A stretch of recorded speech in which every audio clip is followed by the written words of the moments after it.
Hello? Oh, hello? Oh, hi, Gore. Welcome on in. I hope you're having a good Wednesday. It's Wednesday. My face is stuck looking in one direction. Hold on. I'm normal now. Okay. That was weird. Happy Wee Day. That's right. That's right. I was just watching a Bug stream where Bug renamed all of the days of the week. I liked some of my suggestions. I like the idea of calling canceling Tuesday, no more Tuesday. Actually, I said Friday too. I think actually we should have two Fridays. Like you have Friday, like we get rid of Tuesday, right? And so then we move up Wednesday and then Wednesday, so it's Monday, Wednesday, Monday, Wednesday, Thursday, Friday, and Friday too. Friday is good, does not need replacing. I think Monday is an important like scapegoat in terms of days of the week. You need to have a Monday of some kind. But Tuesday, I think, is the most inconsequential day of the week. Uh I don't think that's a strong opinion. I think the day of the week that matters the least is Tuesday. Tuesday is the middle child of the week in every possible way. Anyway, today we're actually doing some model art. I have not done any model art on stream in quite some time. I'm just gently nudging myself into the corner here. There we go. Ooh, yeah, look at this guy. Look at this guy I'm working on. His name is Axiom. He is a space dragon. Uh Very nice and cute design. It was a lot of fun working on this design because I basically just got like a design of a red dragon with yellow scales, and I was like, okay, I'm gonna do 8 different versions of a cartoon dragon and tell me if you like any of the elements of it. And so we got this guy. He's kind of got like a cute, like a Yoshi-ish snout. It was really fun looking at like various Hi Yuzu, are you going to sleep early? Are you going to sleep early or are you spinning me for fun? Bye. Yeah, Yuzu has to go to sleep early because Yuzu accidentally burned himself with an iron trying to iron something sitting on her mattress with her legs crossed. I'm calling Yuzu out, even though Yuzu probably ran out the fucking door. But literally right before stream, Yuzu was like, "I got this message. I'm calling Yuzu out. I don't even care. I got this message. So I googled how to iron clothes when you don't own an ironing board, and one of the solutions was to do it on your mattress. But I think they neglected to mention a few important bits. 1. Don't be barefoot. 2. Don't sit cross-legged on your mattress. 3. Don't iron directly in front of you." I think all of those things are pretty self-evident, but Yuzu's off having a little bit of a Mitt Romney moment, if you will. That's the only thing I remember about that motherfucker, about that whole like presidential political cycle, was when he fucking ironed that suit while he was still wearing it. That's the only thing I remember about that bitch. Anyway, mean to me, yeah. I forgot about that. It's literally the only thing I remember. Because it was 1 million years ago. Did he fucking ironed his suit while wearing it? Wow, welcome on in, Smarty3333. Wait, 333. Oh, I think I said too many threes.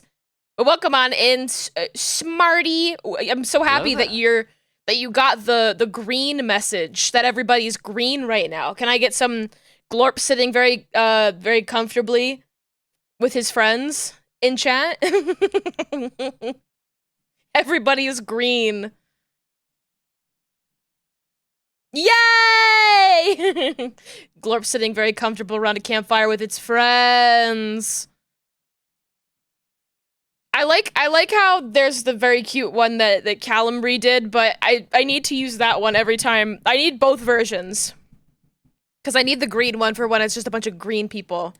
Did I get your whisper? Why are you whispering to me? No. No. No. No. That's what I say to you, scum. No. Also, I don't know how to reopen the whisper. I closed it and it's gone now.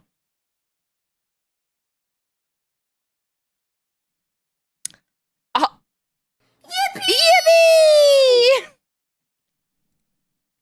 If you really need to, I will have to mute my mic and ruin the whole vibe of the beginning of stream.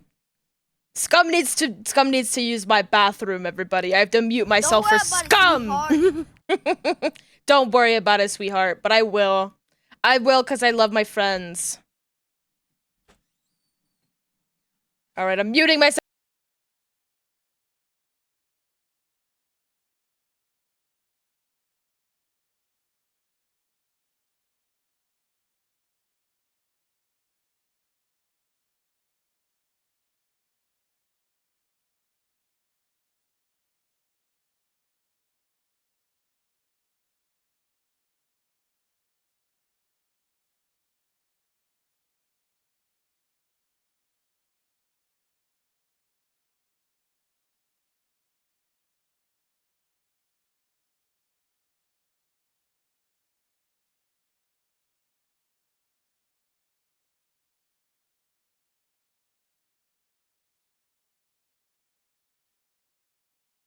Also, Smarty, I'm sorry that this is your first stream. It's not normally like this, and it makes me mad, but it's okay. That's like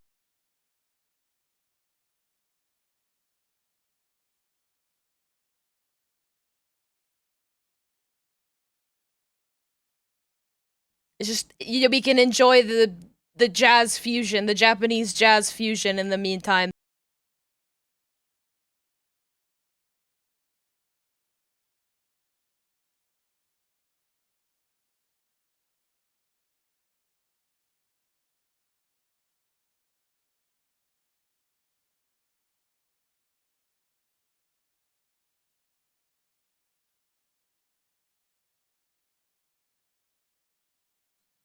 We're free! We're free! I'm back. What the hell was I talking about before I was so rudely interrupted? But yeah, we're doing bottle art today. It's like near 5 a.m. for you? Oh my god, go to sleep unless you have like a job that you wouldn't go to sleep at this hour for.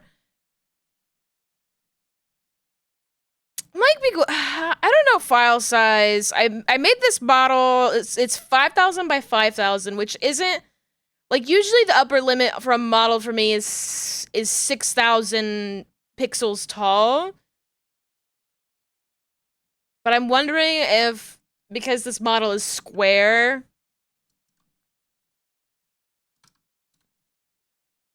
I can always change it. Let's just have it be a bigger size model. I can always make it a smaller model if I want to. I want this model to have like really thick outlines because I just like really love thick outlines.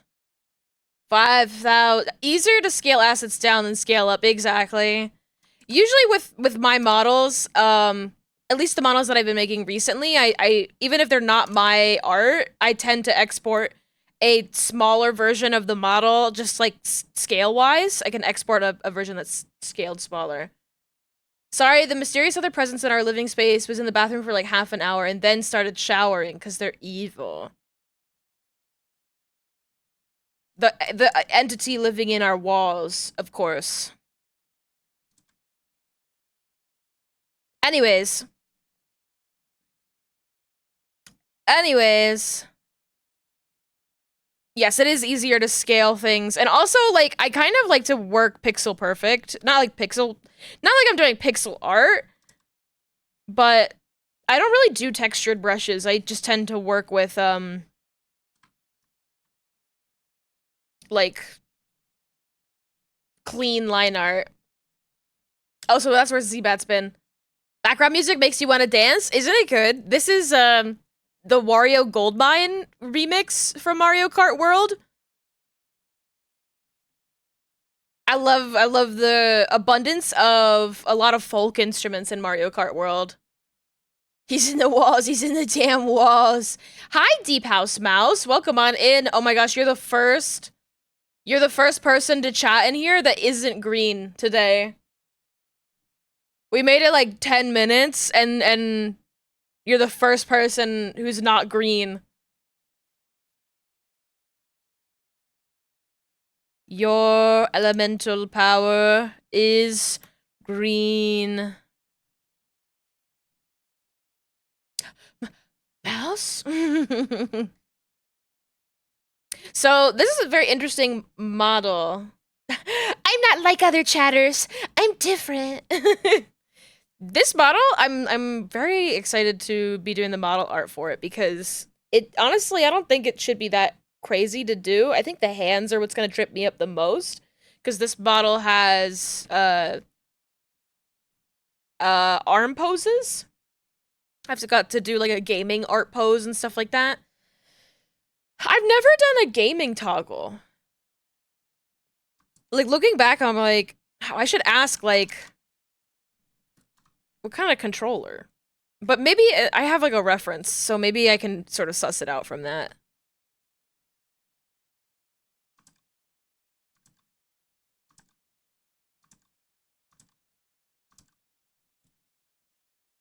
What kind of range of motion are you gonna do? This is an asymmetrical model. I debated for a while whether or not I wanted to like draw the model centered or if I wanted to draw the model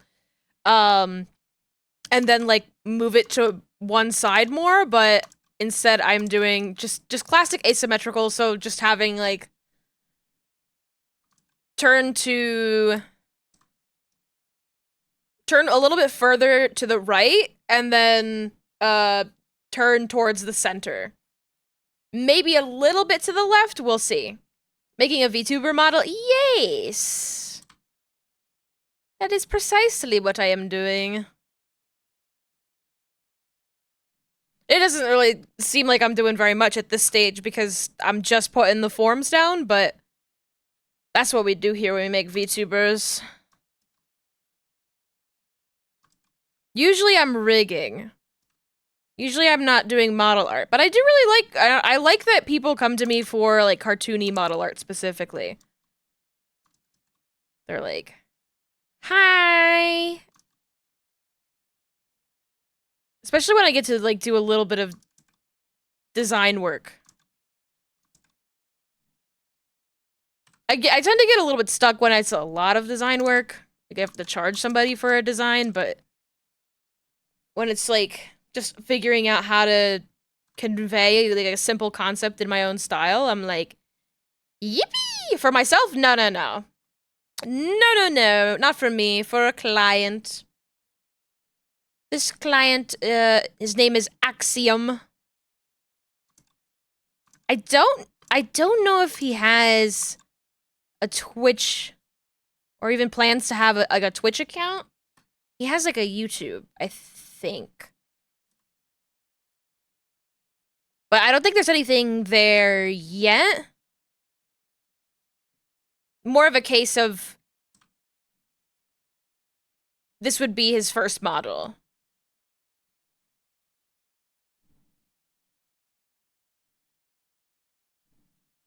Tick-tock clock.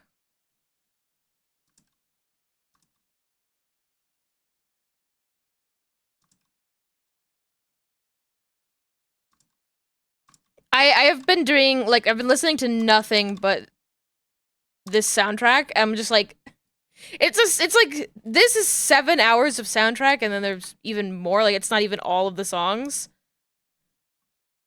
I'm like, yes.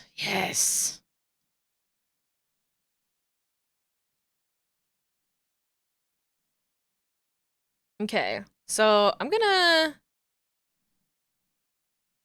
duplicate the like line art and have it be just like transparent on top of this and lock it. Just so I have it as a reference. This is the Mario Kart World soundtrack. Yes! I don't know, 7 hours? What do you mean 7? The soundtrack, yes. I thought you meant me. Yeah, this is 7 hours. Over 7 hours of Mario Kart World music, no sound effects. It's awesome. We're 23 minutes in. I started it from the beginning at the beginning of stream. When I was playing it the other day, I think I started in the middle. I could be wrong though. If this sounds familiar to people, maybe I'll jump around a little bit. But I got to the end of the playlist, so Nintendo always goes crazy with the soundtracks. I was watching the new DK game trailer. The music sounded really good. They really seem to be emphasizing music in their in Mario Kart World and also in the new DK game. I want to talk about. Can we get some Yodas? We can get Yoda in here. Why the hell not? But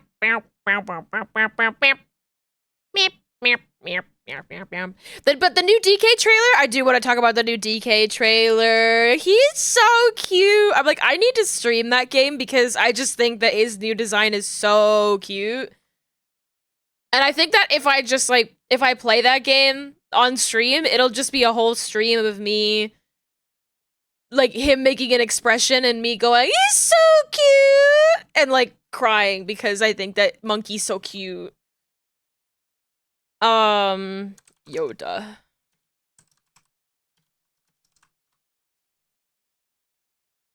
Lego Yoda 1 hour. There you go.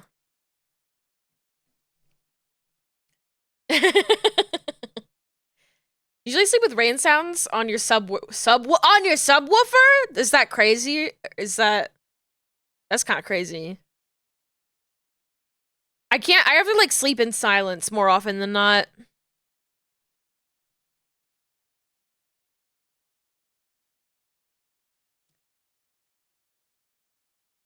But the new DK trailer, I don't want to spoil people too much because maybe some people are trying to like avoid learning too much about the game. But they revealed a character that I'm like, I think is really cute. I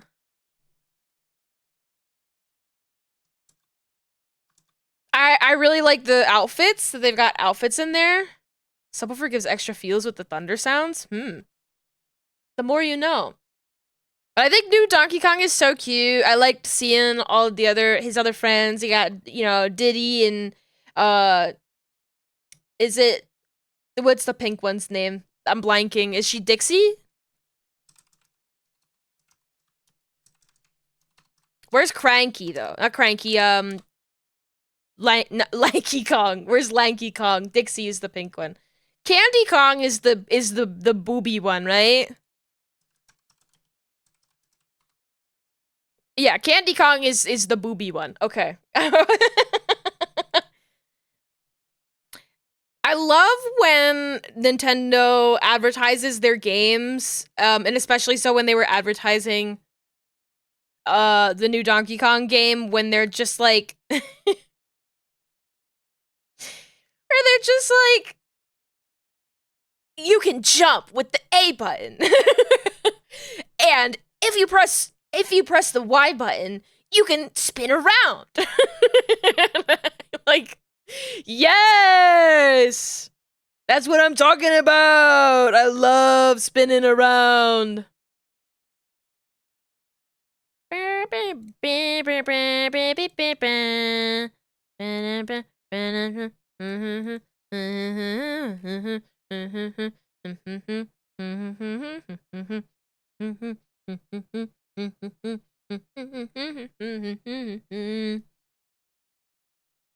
Could do even thicker line art.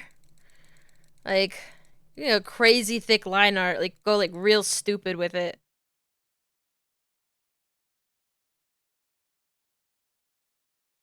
Yes, I love running and jumping. I love breaking stuff. It's a really funny idea to do the Nintendo style narration of simple stuff for a game trailer. It's so funny. Like, obviously the mechanics that they're introducing are not, you know, it's a lot of new concepts in the game. But there's just something very funny about the way that they say it that I find it very endearing. You can rock slide with this button.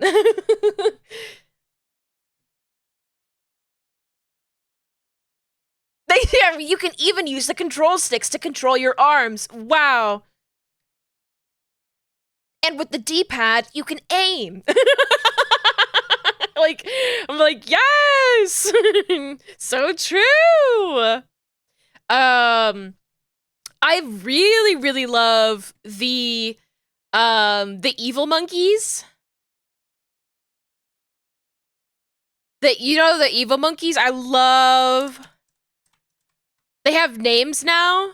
I love this one so much. Void Kong.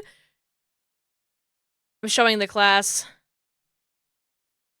This is a beautiful PNG. This is a beautiful PNG. You can see monkey.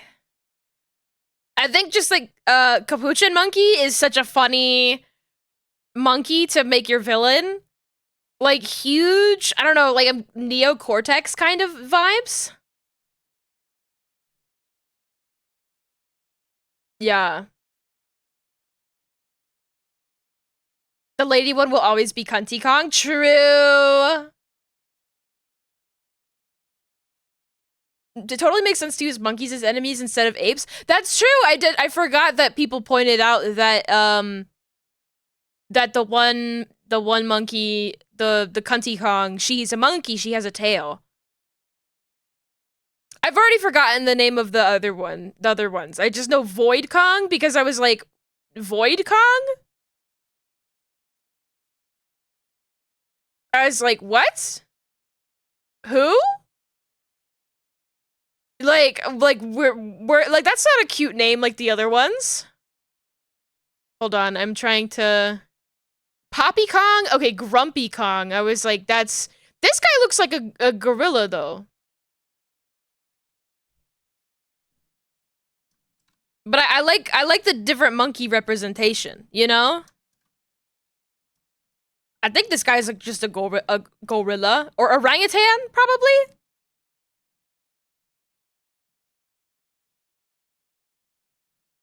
Monkey?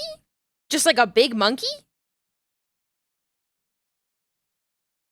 What kind of monkey is? Here, I'll just get the image that had the render that has all three of them in it. Right? So she's a monkey. She has like a tail, right? This guy doesn't, at least in this this render, I don't see a tail.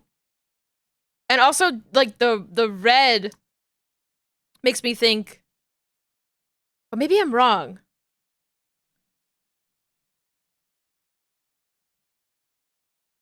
Grumpy Kong. It says, okay, so the Super Mario wiki says an orangutan-like member of Voidco.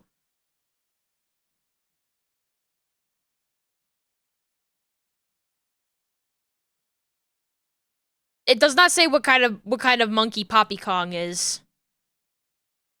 When you say Poppy Kong too fast, it sounds like you're saying poppycock. Which is a very funny thing to say. But I guess she could be like, she could be a lot of kinds of monkeys, honestly. She definitely got fan art at light speed. But I love this guy. Like, I love his, like, grills. Like, that's crazy. The grills, the big fur coat. The little banana earrings. The crazy, like crest sort of design on here. Oh, I'm like that. I love this design. It's so good. Good big boss energy. I also just I love like a final boss who is a little guy with a lot of attitude. Like I love a boss with the Napoleon complex. I think I got that from Spyro. Spyro. It's like that little king guy. What was that little king guy's name?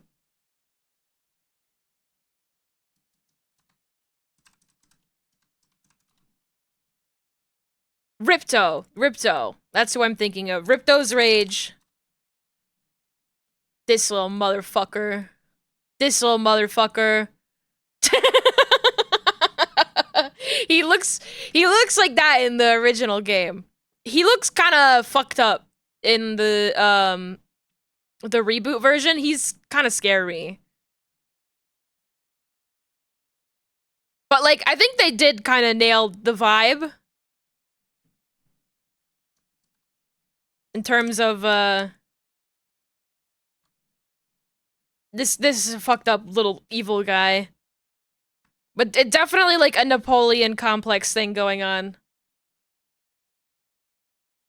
I I like him from some angles, but I think from other angles his proportions kind of fall apart a little bit. I picked a good image.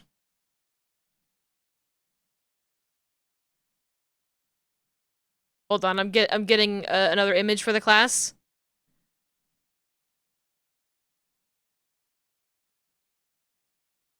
Like I like the head from this angle. That looks good. And then just other angles seem like not so much. But I think like a little guy who's got like a huge like a little guy with a big head and a big attitude is a really funny villain in a video game.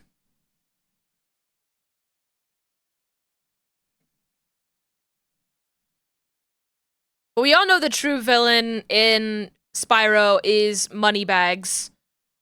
That capitalist bear who steals all your fucking money. Anyway,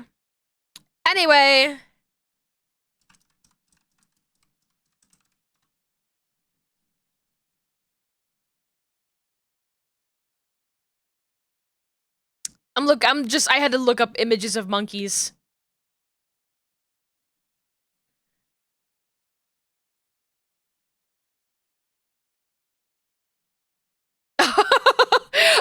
I like Googled capuchin monkey and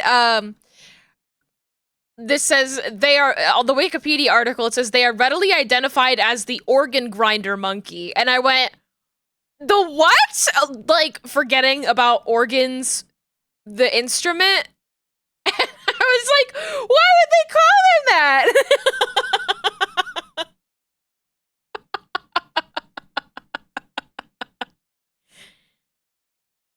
I was like, that's so fucked up.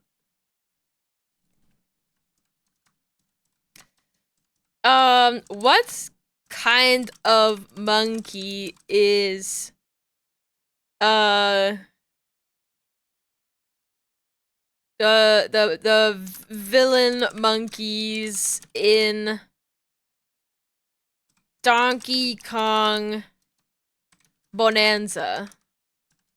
Also, the designs of like the little transformation designs that Donkey Kong has are really scary. Oh, some people are saying not a capuchin but a marmoset. Marmoset actually makes a lot more sense. I forgot about those guys.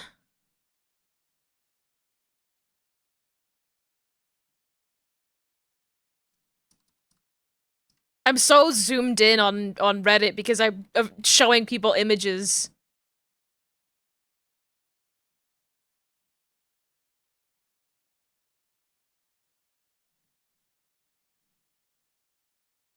Could be a marmoset. I'm like it like could the other lady monkey be like a lemur? But like I don't the kind of lemurs that people know are like the ring-tailed lemur. It's not the only kind of lemur.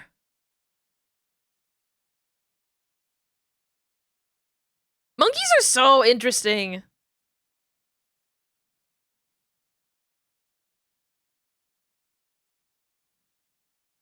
There's so many, like, there's just so many, like, weird kinds of monkeys out there. And most of the time, they are not really depicted a ton in media. And so I'm glad that they're, like, really doing, like, interesting designs. It's cool as hell. Hi, shiny doggy! Welcome on in! We're looking at monkey. Antagonist designs that are like the protagonist design in contrast to the rest of the villain cast are so peak. I think these designs are so good. Are you drawing the hot monkey? I would love to draw the hot monkey. No, we're working on model art today. I'm supposed to be working, but I got distracted talking about Donkey Kong. I'm doing VTuber model art of this guy here. This little dragon. And I drew exactly like one form, and then I was like, oh, can I talk about how much I love the new Donkey Kong? He's so cute! I don't, what's KOF? What is that?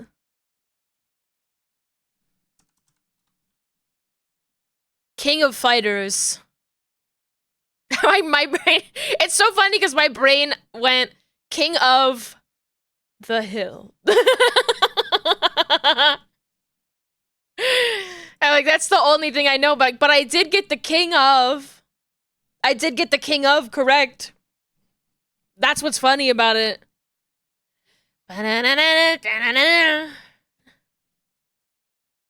Yeah, I really need to get a Switch 2. I need to get a lot of money really fast so I can get a Switch 2 and play Donkey Kong Bonanza and Mario Kart World. It really, like, it pisses me off how both of those games they just, like, I wouldn't expect the two games that are on the Nintendo Switch 2 to be games that I, like, am laser focused, locked in. I want those so fucking bad. It's not fair! It's not fair! A lot of money really fast. I was talking to family recently, a little bit stressed because the world has been incredibly stressful recently. And my mother went like, do you need anything? And I was like, $1,000. Just like jokingly. And she's like, $1,000, what for? And I was like, new Switch 2. And then also just like a little bit of money on the side. Me and the new Splatoon title? If that Splatoon title is single player, I will play it. I will play it. Kirby Air Ride 2, who knows whenever the fuck we'll like actually see that, but like Kirby Air Ride 2 is absolutely my shit.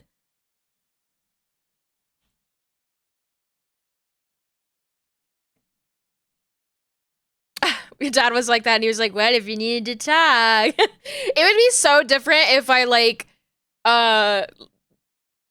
lived with my parents still or lived near them and be like, okay, now this is like a group resource. We can all share the Switch 2. But instead, I'm thousands of miles away, and I'm like, I just want it. I just want it. I don't need it, but I want it.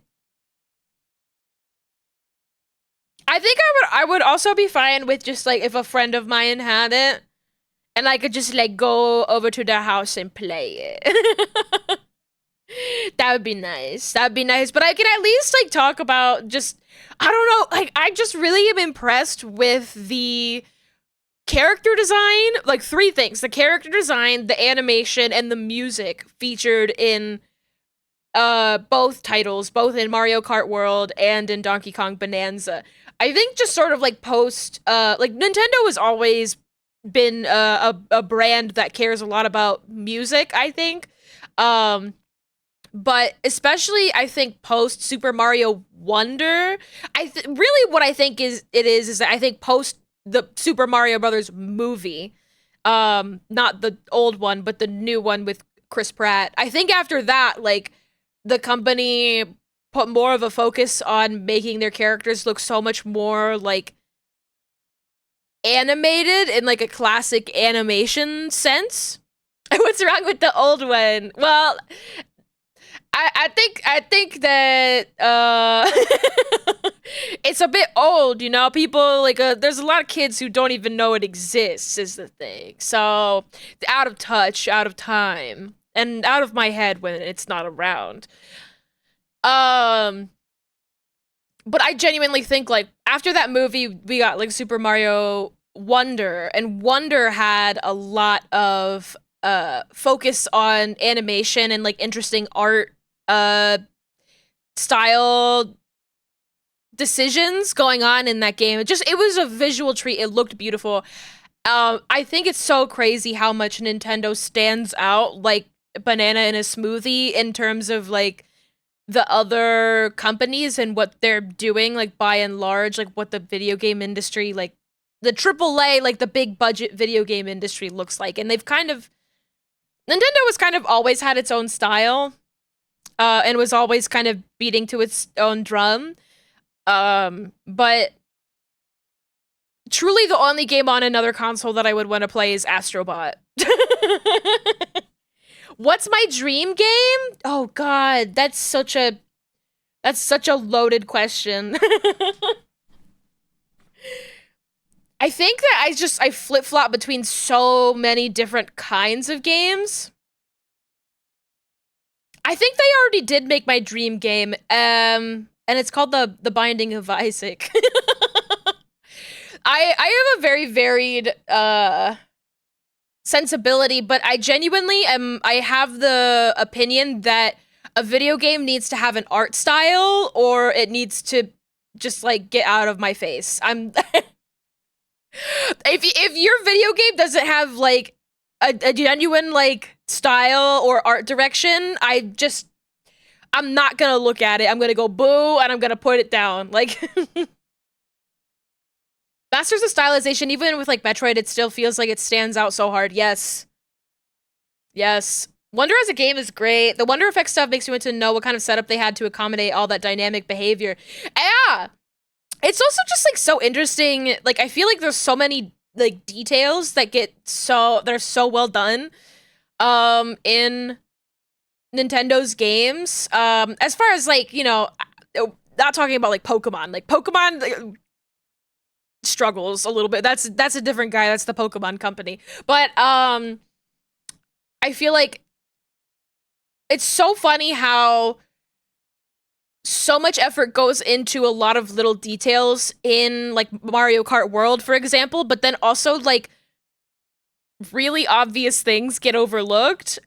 Like one, the music in Mario Kart World is so good, but the sound effects are so loud. And it's not that the sound effects aren't good, but there is no volume control at all in Mario Kart World. And I'm like, oh my god, it's literally 2025.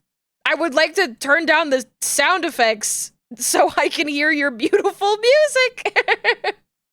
It's things like that. Of just so weird details that are like weird, not even details, like important things that are just completely overlooked. Hi, Callum. Hi, Callum. Dream game. Now, I'm trying to think of like games that are like my 10 out of 10 games. Because when I say what's my dream game, my 10 out of 10 games are so different. To me, Binding of Isaac is a 10 out of 10 game. Hades is a 10 out of 10 game. Dave the Diver, Outer Wilds, Return of the Obra Dinn, Um, what else? What else? What else? I'm like games that I just like absolutely love. Hmm. You know, here's like a bold take. I fucking love Tears of the Kingdom. And I know that there are a lot of like diehard Zelda fans that have a lot of issues with Tears of the Kingdom or with Breath of the Wild. Um it's bold. I know. I like a game that's a little bit grindy. And I can understand why people would get upset about the story, but I really liked it and I had a lot of fun. And I watched one video essay. I don't know if I'm going to be able to find it, but one guy talked about how Tears of the Kingdom is actually a bad 10 out of 10 game. And he had the very bold opinion of great games need to be a little bit bad. Good games are good games, but great games need to be a little bit bad. And I'm like, shit, I get that. I really only wish they hadn't handled the ending the way that they did. Okay, but like cool big dragon. But there was a cool big dragon at the end. I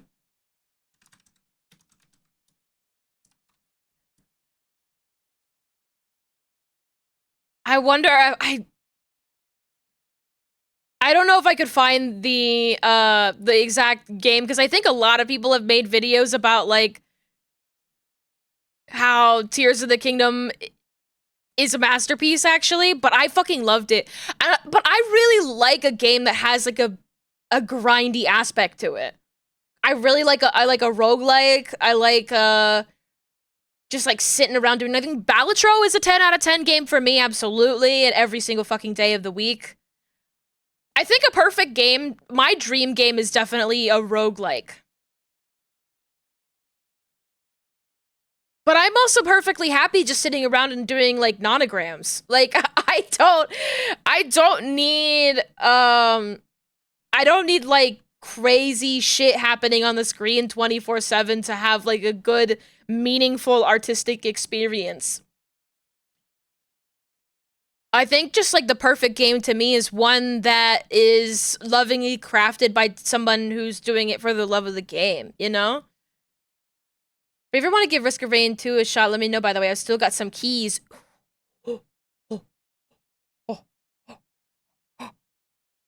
Maybe. Maybe? I mean, I definitely, if I wanted to dip my toes into something that I could get addicted to, I'll let you know. Right now, I'm trying to, like, actively avoid anything that that could severely impede my workflow. So, oh, resolving the big dragon. Oh, in Tears of the Kingdom. Very fair. Because here's the thing about Tears of the Kingdom, right? Here's the thing about Tears of the Kingdom. Do you want to know what my favorite part of Breath of the Wild was? You want to know my favorite part of Breath of the Wild? The map. I just liked completing the map. That was my favorite part. I cracked that game open. I completed the map. It was the first thing I did. I didn't care how underleveled I was for any region. If you give me the opportunity to be a little cartographer, oh my god. Okay, here's my perfect game. Here's my perfect game. I'm a little cartographer on an island and I have to document every like animal and plant species and also document the map of like an island. I just get to like live out my dream of being like a biologist on an alien world or something like that. But like not like Norman Sky. I tried Norman Sky. I didn't like it. So I don't like the way Norman Sky looks, okay? I'm talking about No Man's Sky, if anybody's, you know. I just... And also, like, the like, procedural aliens and plants and shit were just so fucking ugly. I just hated looking at them. Risk Green 2 is so much fun. I remember last summer I had a big grip on my life. Yeah, I can't risk that. I'm so lucky that I managed to put down Fantasy Life for 24 hours and I broke the curse. And I've been like, I don't need to play anymore. I mean, I've also gotten to a point where I'm like, I need to rest and like do something that occupies my brain so I don't get bored and want to go back to work. Because I've been very stressed and I need to like distract myself a little bit. But also but also I just if I get into Fantasy Life, I'll play it for 8 hours. I won't stop. I'm scared. I'm scared. It feels so satisfying to look at the pictures in the logbook. I love doing the logbook in Breath of Yes! I loved the logbook. Yes, yes, yes. I love doing like funny, boring shit like that. I have a fun and infectious laugh and voice. Oh, thank you. I have a great personality. Oh, that great personality for streams. Thank you. I do try. I do try. It's so funny. I've been doing this for like so many years now. And it's just so interesting how where I started before, I wasn't ever somebody that like tried to be funny on purpose. And then like you start streaming and you're like, "Oh, I'm like trying to make people laugh and say funny stuff." And I kind of like this update to my personality. I do have a funny laugh though. I know that one. Me in Darkest Dungeon, I literally can't stop. Oh my god. That game is such a unique art style. I'd like to check it out at some point. There's one game that I considered picking up because the other day I was like, I kind of want to play a fishing game. There's a game on Steam called Cast and Chill. It like just came out, I think. And it's just beautiful, beautiful pixel art game. A beautiful pixel art fishing game. I'm like, oh my god. I love pixel art. Just like, what the fuck? Like crazy beautiful pixel environments. And I'm just like, holy shit. I want to play that. But same thing with like fishing games for me is like I really enjoy catching and cataloging stuff. I like being a little nerd. I like being a little nerd. I like solving mysteries and I like completing catalogs and being a completionist in like a kind of a scientific way. And fishing games are also included with that. I did try playing a little bit of web fishing to calm down the other day, but it didn't make me happy because I already had most of the fish. I already had most of the fish. And I wasn't getting the dopamine because I was only missing 2 fish, and the 2 fish I was missing were really difficult to get, so I'm like, whatever. Not as fun. I gotta get a lot of money really fast to give you a lot of money really fast, and then I could give you money fast. And then Twitch will profit. Jeffrey Bezos will be like, yes, yes. I should probably draw. We've got to have money. Also, YouTube is advertising that I should watch Death Becomes Her. Which, like, I'm not arguing that I shouldn't, but I'm like, what is in my search history that they're like, yeah, you should watch Death Becomes Her. I'm like, I do love that movie. Usually isn't my jam, but I got into farming sims and I'm like, oh, I see why these are so popular. Farming sims and then like I know I've not really delved into them much myself, but I know in my heart that I would get hopelessly addicted to like a factory type game. Like a good factory game, I think would just like scratch my brain in a way that would be again like damaging to my the amount of time that I spend in the real world. And recently I was like, maybe I should check out the new Rune Factory, and because I was like, I want to play a factory game, and Pat had to inform me, Rune Factory is not a factory game, and I went, what? I yearn for the assembly line. Sometimes I love menial task. That's why I get so mad when people are like, if we don't have capitalism, nobody will work. I'm like, I love menial task. Are you fucking kidding me? I love menial task. Just, you know, in moderation so I don't get repetitive motion injury. Watch it for the first time a couple years ago. Effects and Death Becomes are insane considering the time period. She just did that. She just did that. She just had a huge hole in her stomach. That's crazy. It's like when the Muppets rode that bike. They just did that. That wasn't special effects.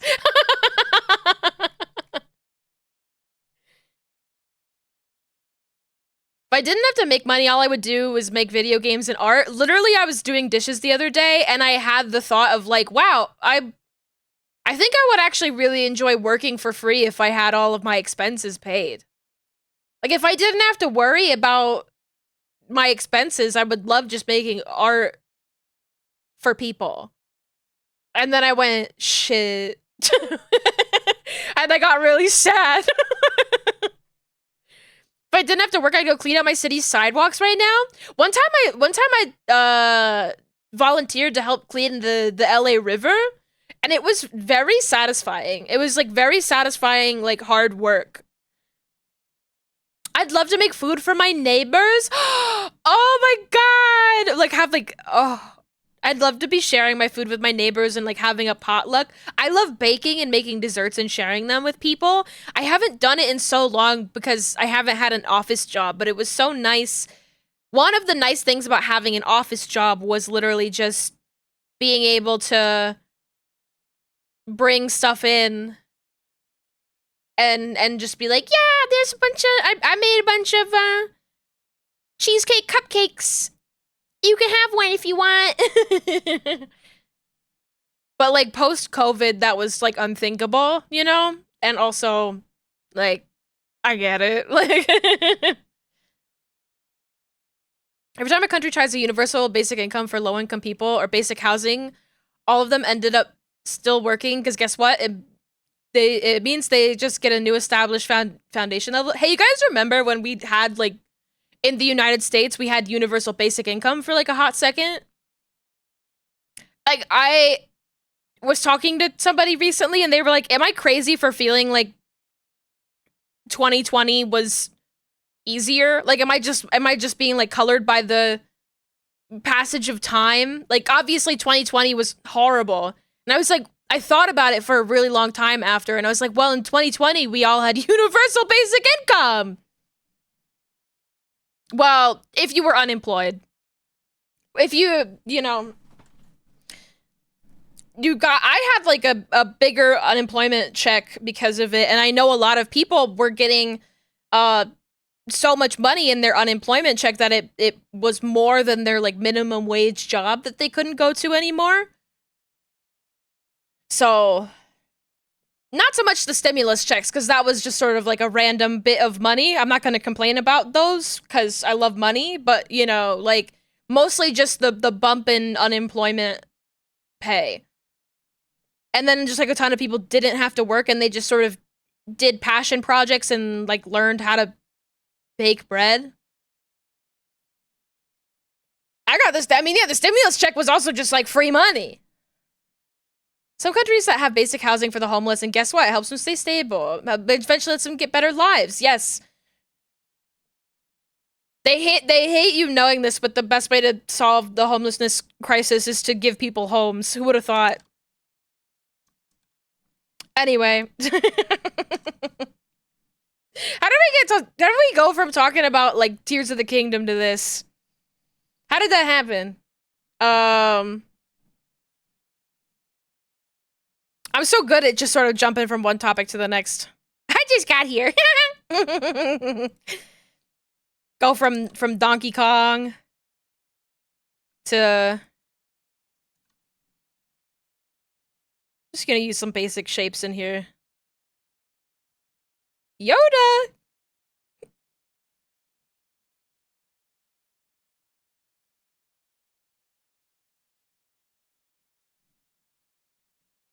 Link is unemployed. He is. Link has huge, like, unemployed in the middle of the week energy.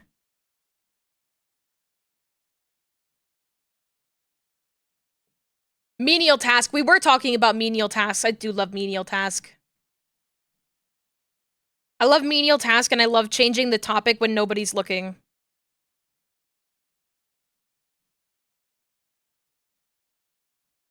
I love a video game where I do a job.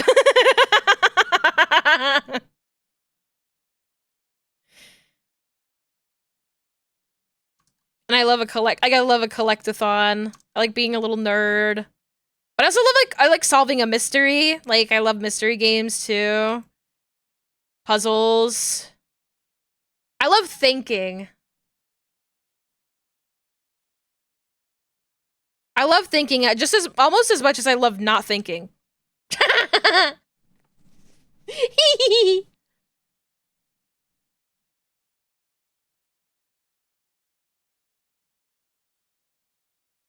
Like, all of my brain off games still require, like, so much constant thought. Like, Balatro is, like, a brain off game to me. I'm like, are you kidding me?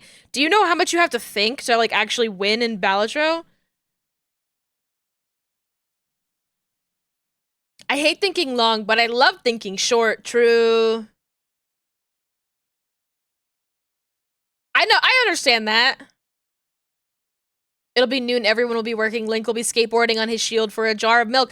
And he is so valuable to his community. He literally saves the world. He literally, like, is essential to the building of Terrytown.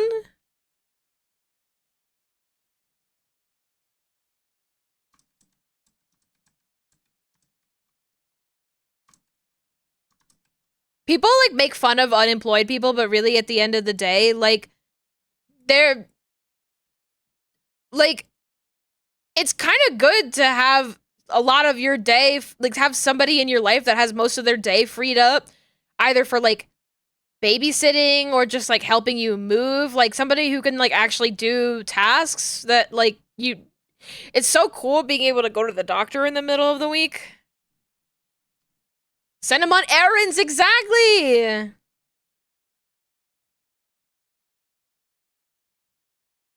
I hate that, like, most important things happen at, like, exact hours of the day that most people can't, like, do anything about. Like, if you work 9 to 5, you going to the doctor is a huge pain in the ass because the doctor is open from 9 to 5.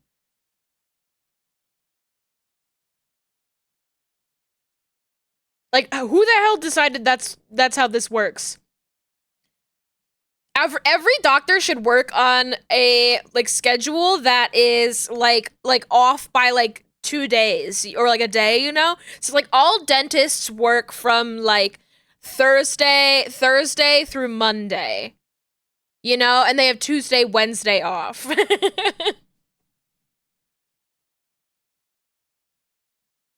Restaurant random days closed so they can also do things like random Monday, Tuesday closings. Yes. It is annoying, though, when you forget what day of the week that they're closed. That happens every single time that I want food from this one vegan place that's, like, really far from me.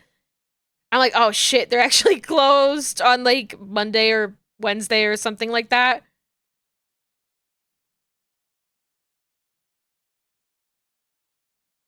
But that's my own damn fault. You need to be a consultant for dentists to teach them all that they should all just work, like, off hours. I think all jobs should have, you know, I understand the value of having, like, 9 to 5. I know what a JPEG is? I just want a Okay, I'm being deep fried. I'm being deep fried for my bold thoughts, okay? They're attacking me. They're attacking me for my bold thoughts. My bold thoughts, my unpopular opinions. I think that all time should be the same time. All on the planet. All on the planet, it should be one time. And everybody knows it's exactly the same time. I'm tired of fucking around with time zones. Everybody needs to start using the same time, and I don't care if 9 to 5 becomes, you know, like 2 to 10 or whatever. It's going to be different everywhere, and we'll just have to get used to it. Everybody on the same time. It's just the hours of sunlight will be different everywhere else, but the time will be the same. Sick of time zones. And then also all jobs, if they have like a regular, 5-day work week, which first of all should be a 4-day work week. That's whoever said 3 days off. I agree. I believe in the 4/20/69 work week.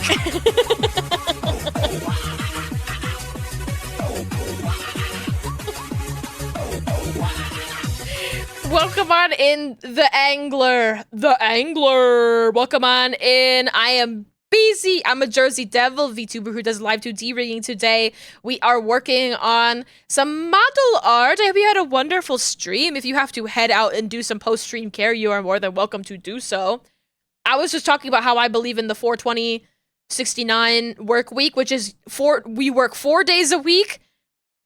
4 days a week. 20 hours a week, so that's 5 hours a day, and you get paid $69 an hour. That's what I believe in. That's what I believe in. That's what I'm fighting for. Based, exactly. Have a good night. Thank you. You too. Thank you. Thank you. I'll drink to that. Chills. Chills.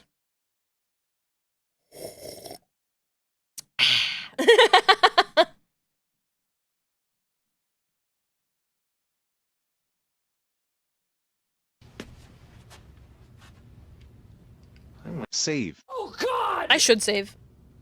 Save. I've not done much, but I should Please. probably still save anyways. Save. Save. Probably should draw the, like, head. It's probably, like, an important detail. Like, I started drawing the muzzle, but I didn't draw the head. It's so much of this is, like, eyebrow and muzzle that I'm like, okay, where is the skull in here, actually? Not to brag, but I crashed Animate twice last night. Whoa! Can't handle this. Can't handle this. I was talking to Ashen on Blue Sky. Ashen was talking about switching from using Photoshop to using Clip Studio Paint. And if you don't know what program I'm using right now, this is Clip Studio Paint. And I was, as somebody who grew up using Photoshop, and like went to school and used Photoshop like professionally for an extended period of time, I was like, just use Clip Studio. Like, I love it so much more personally. And like, yeah, there's a learning curve. There's a learning curve with every kind of program that you could ever imagine. But like, I said specifically that Adobe programs crash so fucking much compared to, I've never had as much of an issue with like programs that I have with Adobe programs specifically. The only other contender is Blender and Maya.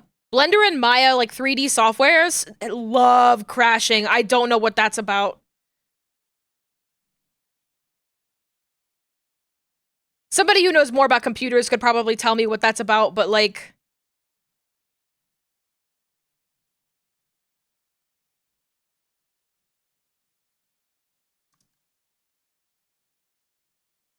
I just know that 3D programs love crashing. It's a sixth sense now for when something's gonna crash with Adobe. It's I miss the days where Live 2D like wouldn't want to crash on me. I think part of it is like I'm just working on like bigger and bigger models, but also like the updates, the program gets a little bit bloated with every new update. but also I don't want to complain about new updates and features in Live 2D. It's just I would like them to focus on stability a little bit too. The fixing the memory leak would be kind of awesome. Clip Studio Paint is mad good without some goof yelling in your ear about industry standard. Clip Studio Paint is quickly taking over as the industry standard, as well as like Clip Studio Paint is the animation industry standard in Japan. Like, why? It's also like it's really not that hard to switch from Photoshop to Clip Studio. But I switched so long ago that I'm like, I don't even remember it being difficult. Maybe it was difficult. I don't remember.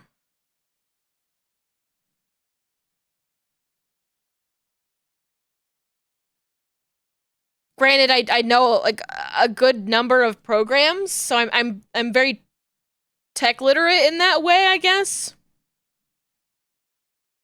3D programs crash a lot. I say as I'm in Blender right now. Shit, don't let it hear that I said that. Don't let it hear that I said that. But at least like with Blender compared to Maya, and granted it's been a long time since I used Maya, but Blender has like more like a more reliable autosave, I think. I was trained in Maya. I was also trained in Maya.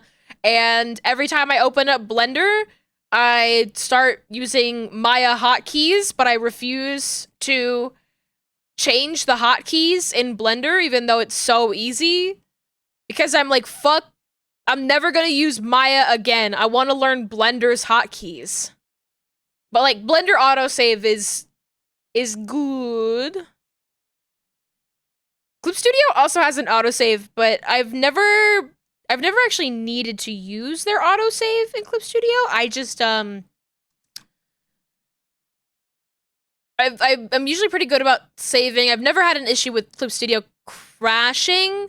I think there was one time I like literally lost power and I was able to get my files back. How to unlearn Maya hotkeys, because every single Blender tutorial is hotkey focused. Every 3D program is so hotkey based. Which like I get. You're like doing like 4D chess whenever you work in a 3D program. There's just so many different buttons and knobs and everything that it gets to be a lot. Hotkeys stress me out because I use them in other programs and mess stuff up. Yeah. Yeah. There's like certain stuff that I'm like, I would never change the hotkey for like copy, paste, all of that. But I did. It was only like a couple months ago that I started crafting my own hotkeys for Live 2D. And even then, I'm like just using like the like numbers. But it's so difficult as well with like VTubing if you have your hotkeys on like numbers and stuff, like on the number pad. And this was an issue when I used to draw in Storyboard Pro. If like if I wanted to do an expression while I was using Storyboard Pro, I would just like open up windows that I had never seen before, and I'm like, ah.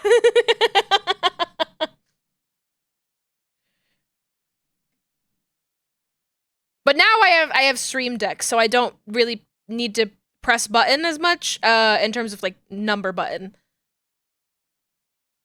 Problem is switching between 2 or 3 programs at the same time, having to remember the navigation is different in different programs. You know what's so funny? Not just switching between different programs and the navigation being different, but switching between different like tabs. I love like being in people's chats while I'm working, and I will click on my Firefox tab or whatever, and then I'll like hover back over to my workspace, and I'll hit like Shift H, and I'm like, it's not working, and I look back over at the chat, and it's just saying H. And I'm like, oh, oopsie.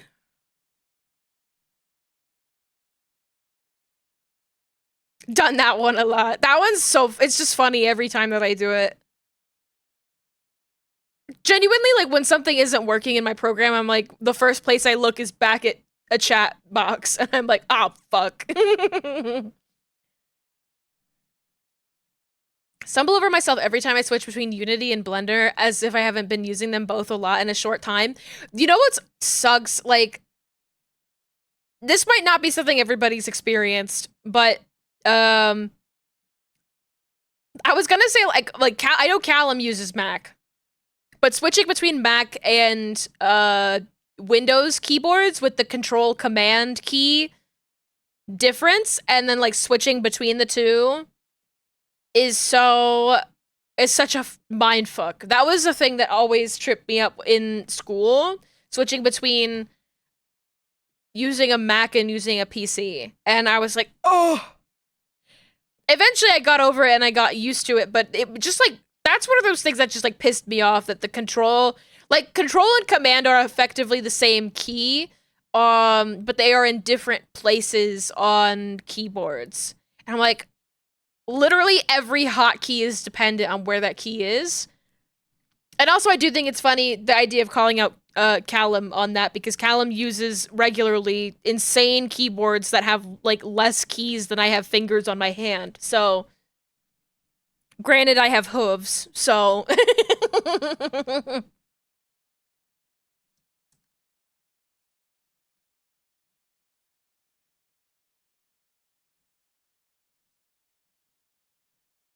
Logos minted?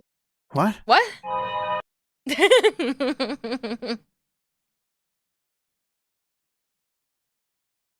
Like, I was about to be like, oh, Callum probably knows what I'm talking about with the command key, and I'm like, well, Callum could be typing on a pizza for all I know.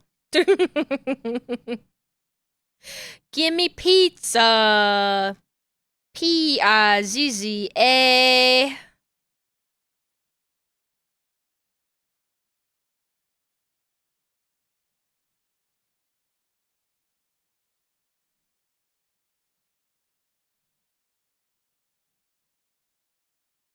I just bring this in a little bit on the side.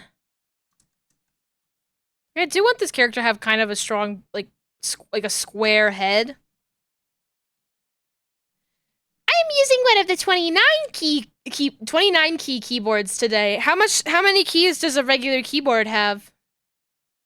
Ah, big message. College learning 3D programming is only given MacBooks to do 3D?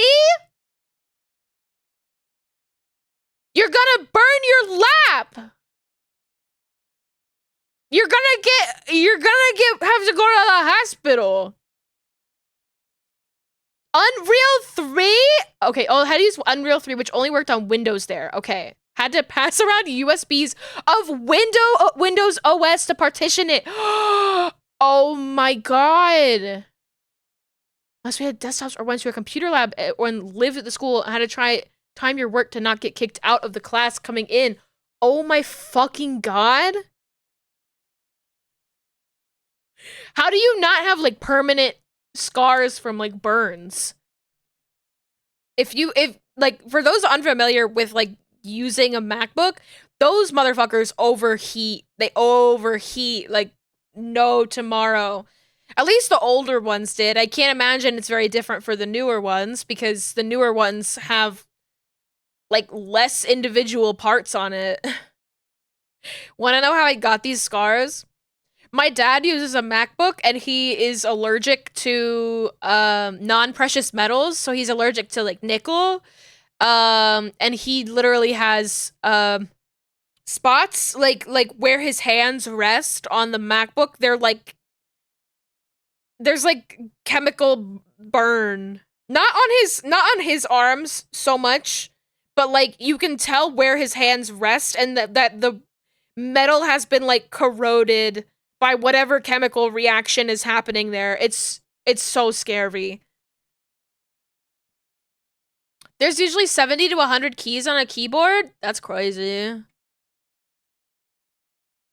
I was like, I could count how many mine has, but I think that this is like the most keys that a keyboard really has, typically.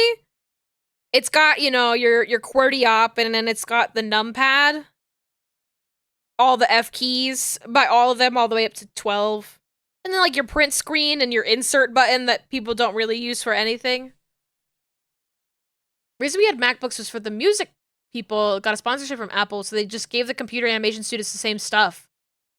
Given an intro propaganda class about how to use them, immediately our segment, the school teachers went, none of that matters, use Windows. Oh my god. The thing that's so funny that I like developed from using Mac that it's different for me with Windows is that I never like having anything full screen. I don't know if that's like a Mac versus Windows thing or if that's just like a person thing, but I found that a lot of people who used Mac previously or continue to use Mac like never have full screen windows. And I'm like, that's me. I get scared when I'm boxed in by like a big window like that. I need to have like 5 things open, all like slightly off center from each other. I also have like my monitors are huge, so having one tab open like super huge is intimidating. Still have that fucking laptop. It can't turn on because of the stupid specific magnetized power charge cable. Oh my god. Yep. It's out of production. You can only get a knockoff version from China. It kept breaking. Yeah, the MacBook charging cables. It's so funny. I could talk at length about how fucking stupid MacBook stuff gets, especially like in regards to charging cable, because they don't care. They don't care if your charging cable sucks. They want you to get a new thing if it breaks. They don't care. But the magnetized charging cable, I had one of those held together with electrical tape.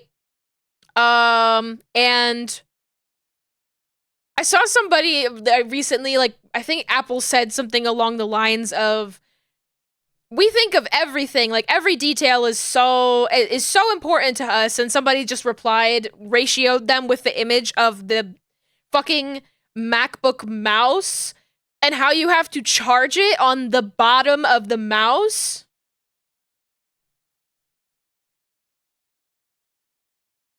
The Apple mouse-ussy. And then, like, you can't fucking use the mouse when it is charging. Goddamn Apple wireless mouse. I need my mouse to have buttons on it. This shit pisses me off. When I run something full screen, it's typically a more intense game. For example, Team Fortress 2 or Dead by Daylight. I gotta be completely honest with you. I only run something full screen if it forces itself to be open full screen. In which case, I'm very mad. Had a 2012 MacBook I got from a friend who upgraded. The cable was scary, falling apart, exposed wire everywhere. Kept using it because it was so expensive to replace. Yep. If I could have a basic charge cable, I could have, like, gotten it back up to use it, but still, it was so shit. I mean, I don't know if it's, like, bad to have, like, a magnetized cable like that, but I do think, like, magnets are so awesome for having stuff snap into place. Like, that was good. The issue was more to do with, like, how thin that cable is at the connecting point. There's, like, nothing to protect it from starting to fray from overuse. And then they just don't make more of that. I think, like, Cintiq as well, Wacom has really gotten in on the planned obsolescence game. And I think that once my absolutely insane Cintiq cable, which is basically like a cat of 9 tails, but with computer cords, when that thing goes, I'm gonna have to figure something else out. But I'm hoping that this beautiful baby will last me another 20 years. Like, I've had this thing for so long, and she's been so good to me, and she still has got every single pixel, and I love her so much, and I'm knocking on wood, and I don't want her to go anywhere. I love her. Because I know I can't get that cat of 9 tails. Let me see if I can find the cable. Cintiq 13 HD 3-in-1 cable.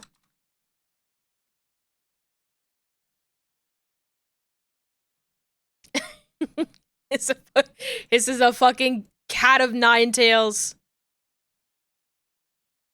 This thing's so funny. Look at this. This doesn't even like show you like there's like a power cord that you have to use with it too. So there's two cables.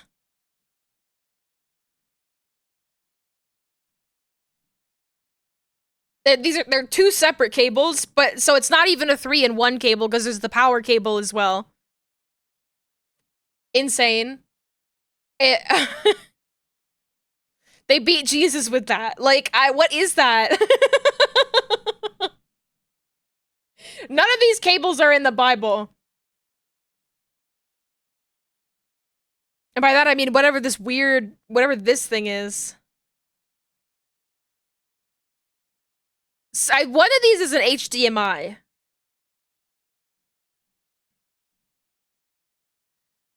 Only parts that are the same are the motherboard. Your PC is a ship of Theseus. I mean, that's what they're good for, right? Used to be Windows 7? Whoa. Piggy dipping at the piggy pond.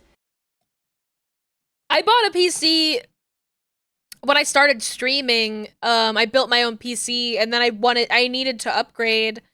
And then when I upgraded, it was like when NFTs and cryptocurrency were like really taking off, and so GPUs were so expensive that it was literally cheaper to just get a whole new computer. And I just got a whole new computer.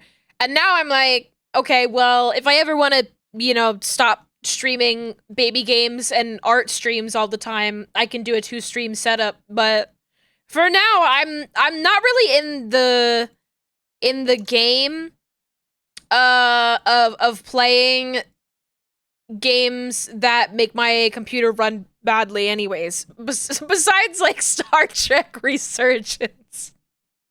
Besides that one new Star Trek, besides the one new Star Trek game, I'm not really in the market to play games that would make my computer run badly anyway. Still enjoying your Mac Mini? Mac Mini. Mac Mini. That's the one where it's just like, it's like a little cube. Your computer is just like a little cube. Right? I think they had those at like towards the end of when I was at school. Yeah, it's a little cube. I think it's so cute. I think that's so cute looking. Like, can you believe, like, can you imagine? Oh, I don't like them sitting on the back of the monitor. I'm seeing images of them just like strapped to the back of a monitor, and I don't like that. These are like computers that are literally like the size of a bento box. I'm like, it's really cute. I'm sorry. I don't like, imagine if your computer was a little bento box. Okay, I have to think about this a little bit.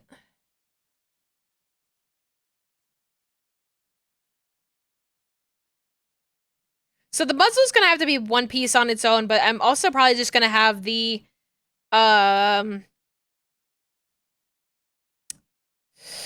gonna have the mouth and like this dimple as their own pieces too. Can't remember the last time I heard the fans turn on.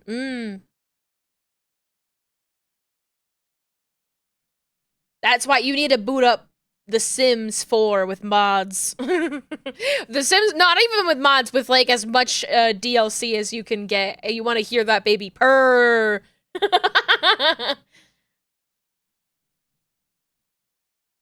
You have played Sims 4 with it? Oh my god. My sister used to play on our family Mac. And she used to be like she'd be like this. She'd be like this close to the camera. Playing Sims 4 and like listening on all her little headphones at like full volume, so loud. And I'm like, you are way too young. That is so dangerous for you to be listening to The Sims at like that close to the screen and that loud. You're gonna genuinely give yourself hearing loss. It was fine max settings. That's crazy. Well, good to know that they've gotten a little bit better on that. Have you seen how close Counter-Strike players sit to their monitor? Oh no. I'm scared. I'm scared by just the concept of that.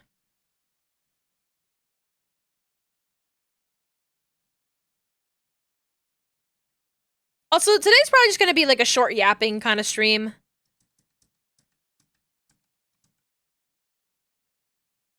Because I want to take it easy. Yesterday, I kind of overworked myself a little bit and made myself a little ill. I got really dizzy and lightheaded at the end of the day. So I don't want to push it too hard today. But I just wanted to stream because it makes me happy to see all of you. And also just like, it's my socialization. It's my weekly socialization. Aw, yeah. If I'm like in a good mood, I want to show up and say hi. Not always in the best mood to, you know, bring to stream, but like when I do have a good, when I am in a good mood, I'll be here.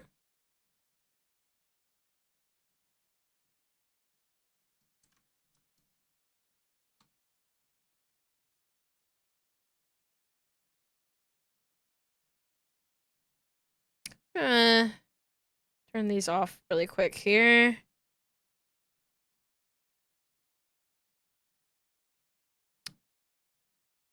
My day has improved. Is pot pie? Yes. Is pot pie? I want a pot pie.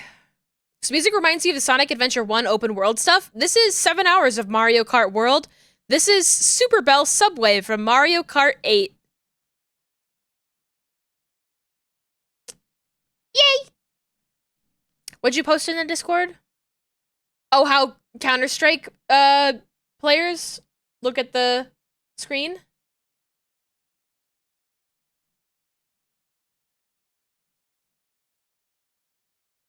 Oh my god, what are they why are they doing that?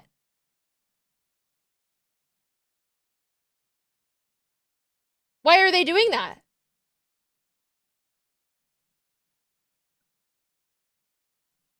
Why are they doing that? What? That can't be good. Oh, so they can see small slivers of people peeking? That can't be good. That can't be good, guys.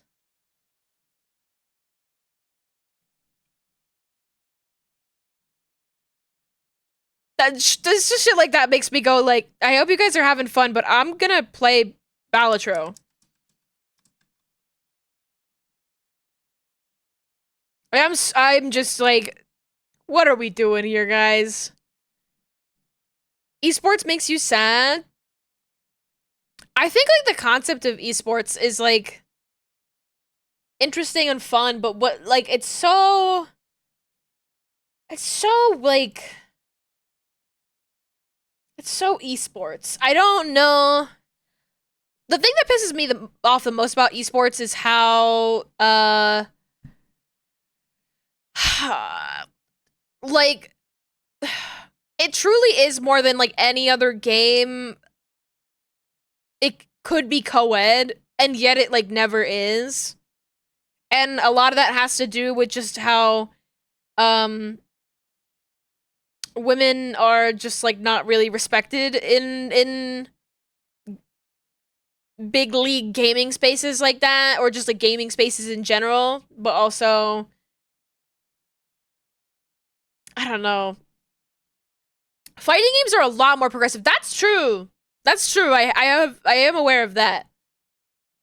It's depressing to think about. Yeah.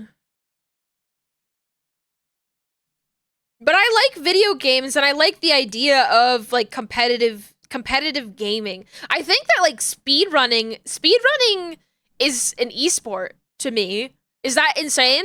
Is that insane to think that? Like speedrunning is esports. I think speedrunning is probably some of the most like successful esports. Now that you meant, like, right?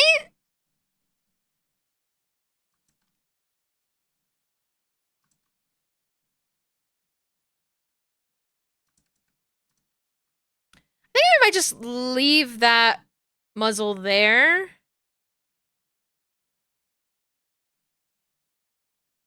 I don't know. I might do something different with this muzzle here. I just kind of want to block out basic forms today.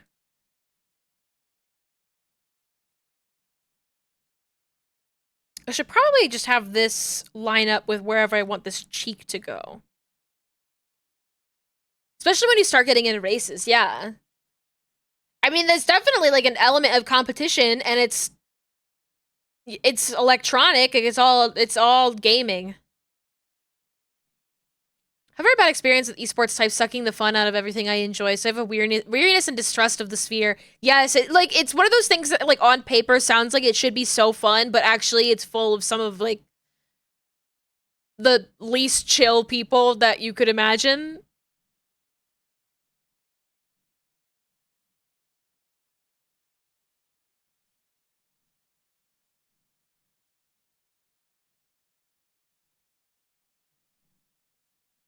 Let's try... I want this to hook up with the cheek here.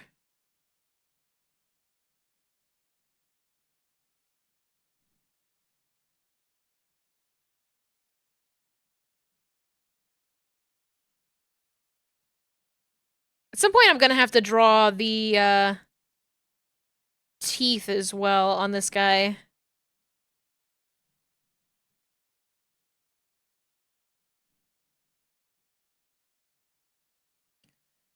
This looks kind of insane.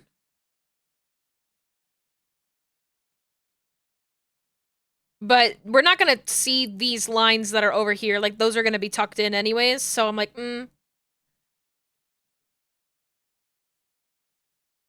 Like, I think I'm just worrying too much about how they look now.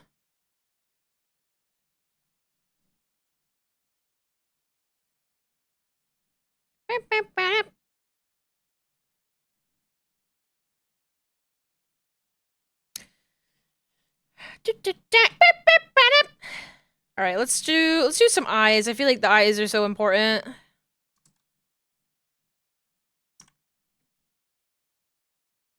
If you're unfamiliar with my process here, I usually block out the forms and then go back in and add detail.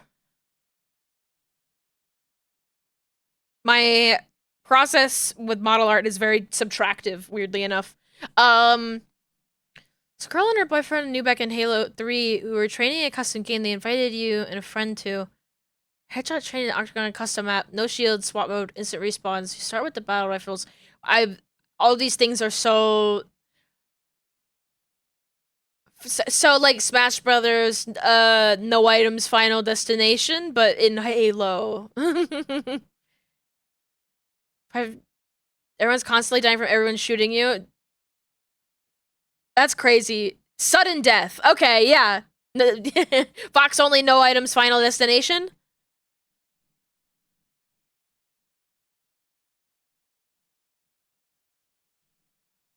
Sudden death forever. That sounds intimidating.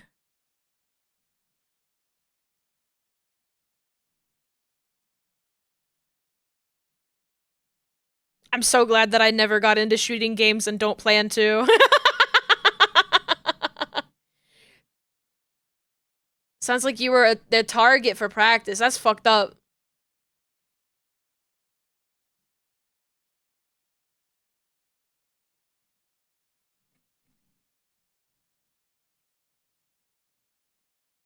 People not nice.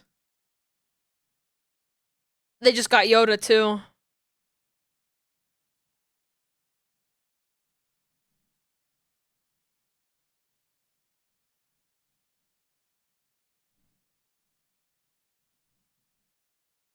Piranha plant lullaby.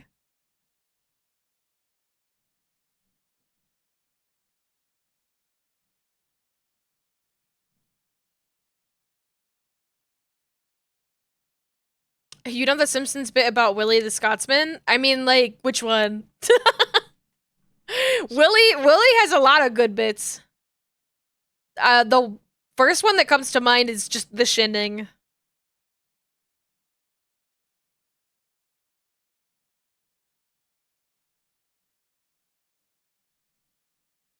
No, I don't know a ton of Simpsons. I don't know a ton of Simpsons.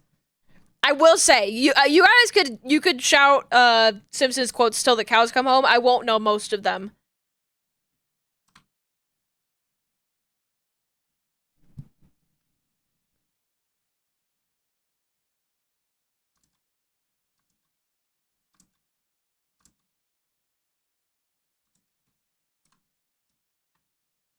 Hmm.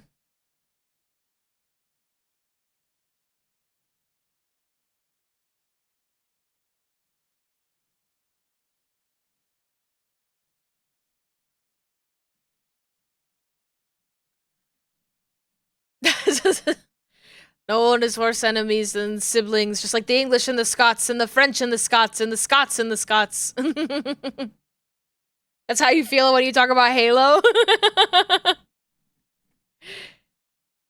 That's like just so many different online spaces. Just sort of like all fandoms. Like Homestuck ruined Homestuck. Like I don't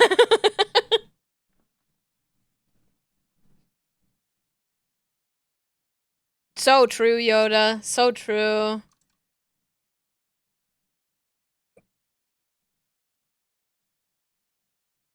You know what? Maybe I should just duplicate this and then this one for the brow.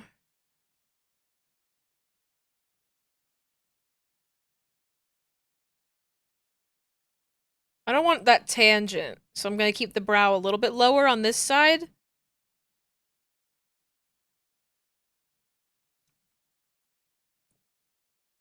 And this can definitely go below that. Let's draw some eyes. Let's draw a cute little pupil. This is definitely something that works better as like subtractive.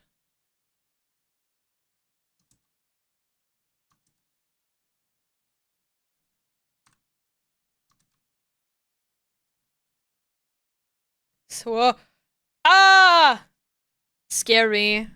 Scary. I keep pushing my microphone away so I can draw better, but then I'm like, wait, I need that.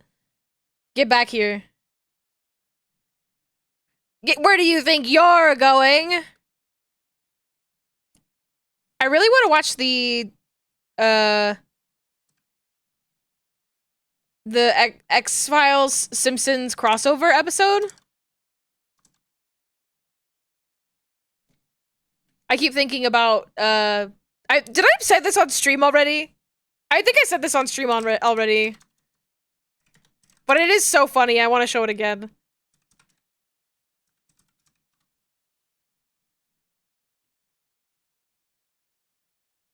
This screenshot is so fucking funny to me. This I think that this sight gag is just absolutely hilarious. I keep thinking about it.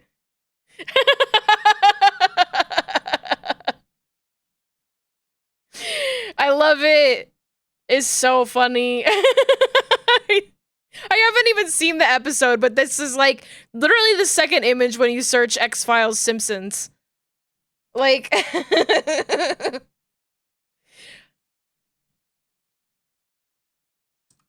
love that. Love that for him. It's so on brand with X-Files though. It's so I love how much they sexualize that man. And I love that they sexualize Scully for one episode and then never do it again.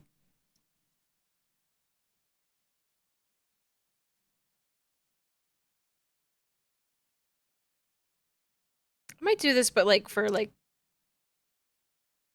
just like round the corners a little bit.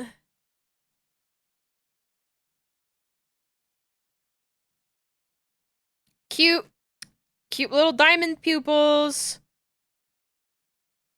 Actually, these might be something that I should draw, like, forward rather than, like, at, like, an angle like this, but it's not a difficult shape to draw, honestly. So, if I have to redraw it again later, that's totally fine. I would love to just sort of draw everything in the typical setup. What would Scully have in her wallet if she opened it? Oh, well, here's actually the second image. If you search Simpsons X-Files.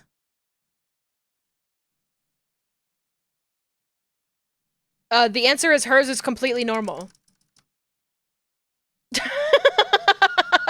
It's just hers is just completely normal. It's just his that's like that.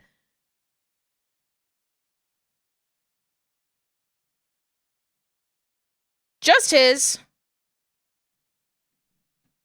I love that it's just his that's like that. The vacant Simpsons stare. It's very good.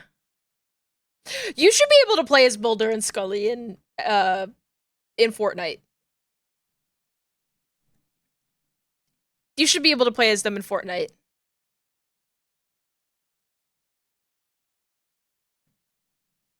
Change my mind.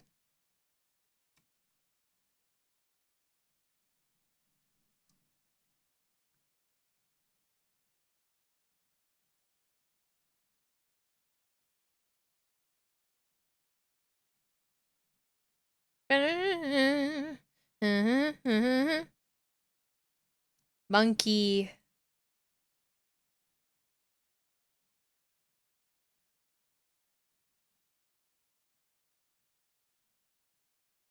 That looks so fucking scary right now.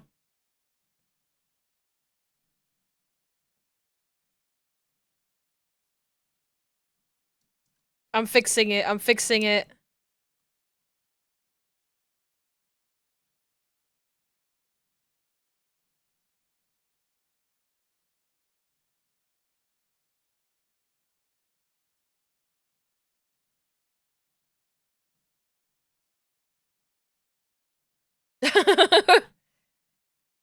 Dealer got some laundry going. Ooh, yay! Clean clothes, clean clothes.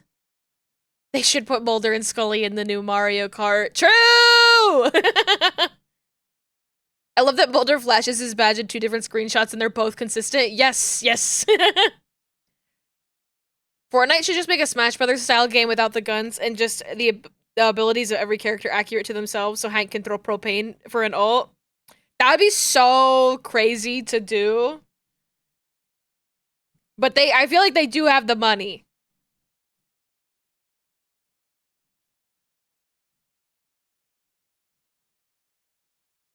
Fortnite.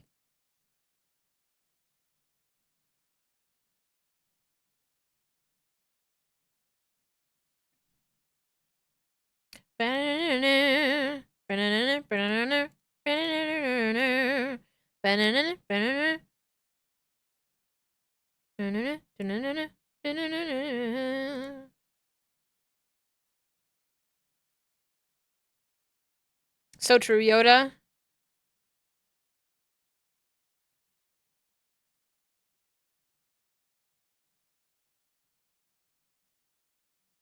Okay, we're starting to push pieces into place with this. Starting to look like a guy.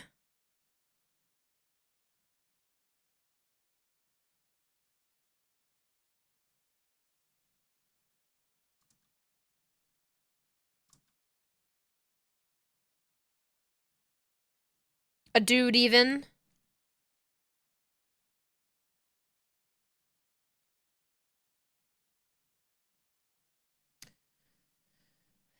Giving to characters different abilities, unfortunately, is the problem of some being perceived as better than others, which brands hate. That is so true!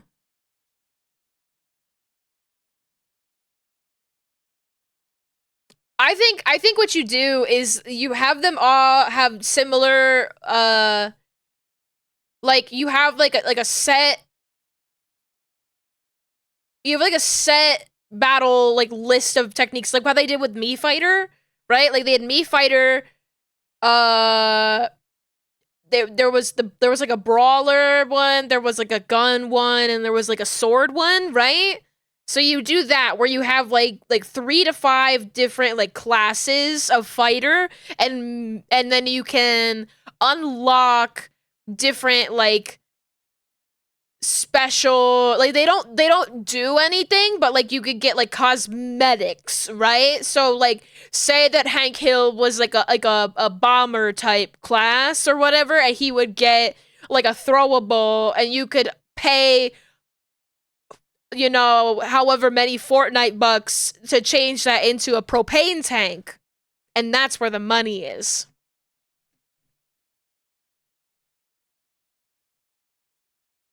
Is that what they do in Superheroes versus Street Fighters versus Phoenix, right? I love when Capcom is like, oh, and also Ace Attorney is here. I like when they did that with Okami. How Amaterasu is just in some of the fighting games. Girl, who brought their dog? It don't bite. Yes, it do!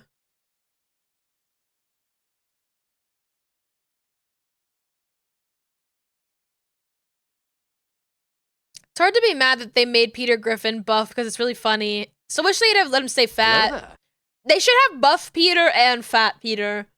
Also, thank you for the follow. Welcome on in.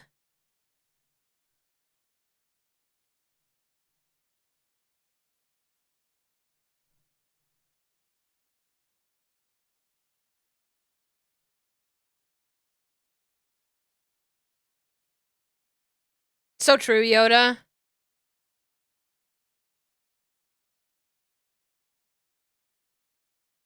Fat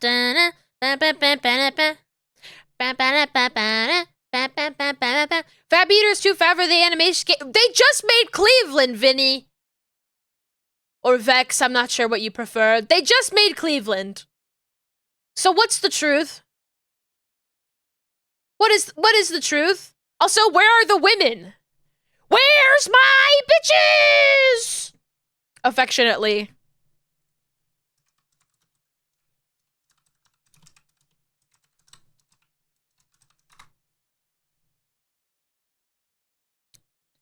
Where's my bitches?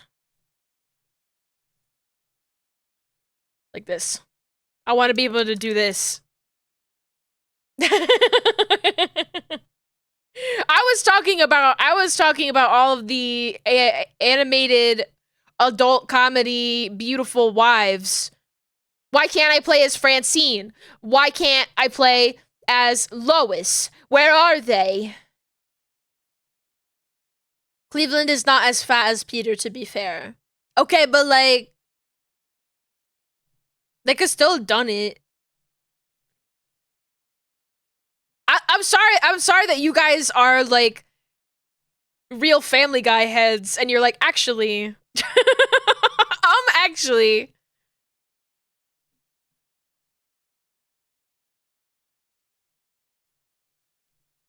I say lovingly and jokingly. They should add Homer and Marge. They should add Homer. It's crazy that they did like that Father's Day update and they had all of those fathers, those Fox fathers, and there was no Homer. No Homer. It makes you think that maybe they're waiting to like drop a Simpsons thing specifically. No, like oh yeah, we've got Hank Hill and oh, who was the other one? My brain is just Bob Belcher. We've got Hank Hill, Bob Belcher, and Cleveland. And I'm like, where's Homer?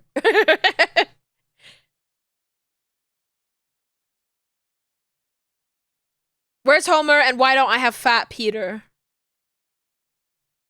Amaterasu beating up Spider-Man with Chun-Li and Wesker. That's Marvel vs. Capcom 3. Add Tina Belcher to Fortnite, yes. Marge would be really funny in Fortnite because of her hair giving away her position behind cover. Yeah, but like, I want the hair to not be included with her hitbox. Like you just shoot right through her hair. But it is really funny if it gives her away.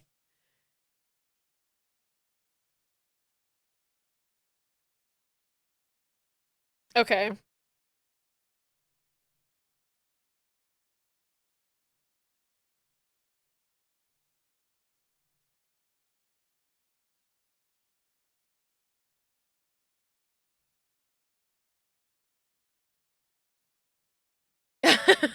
You should be able to shoot her hair and it causes holes to form and slowly close.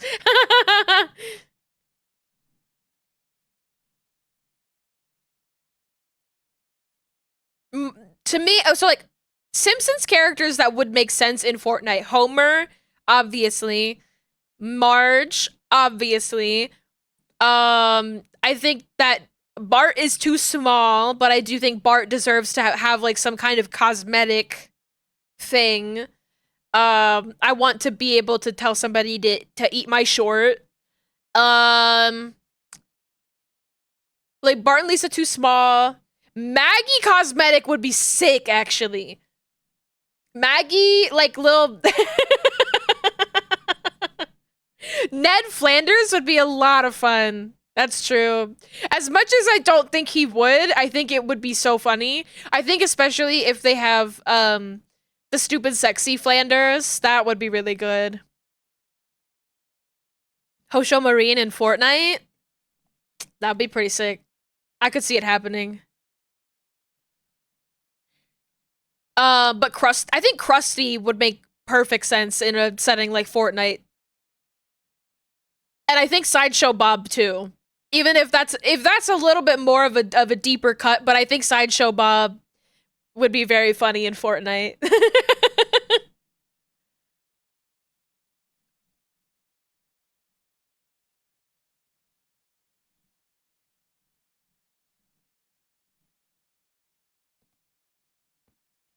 Krusty would be amazing, right? Like it just makes sense.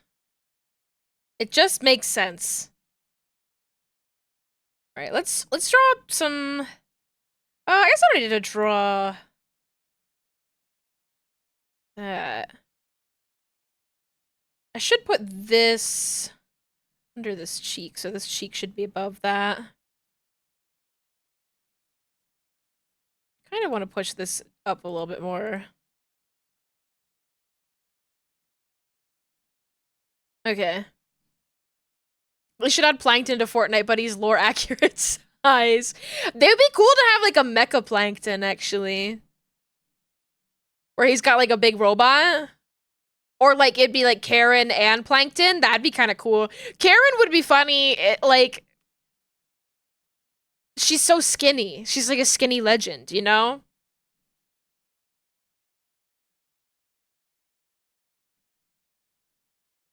So like, how would you even hit her?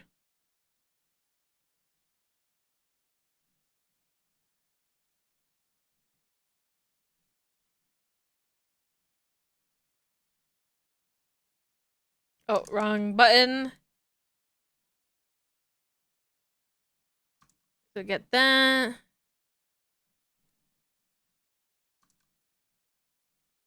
Duplicate that layer, do this, delete that. I just want to draw this.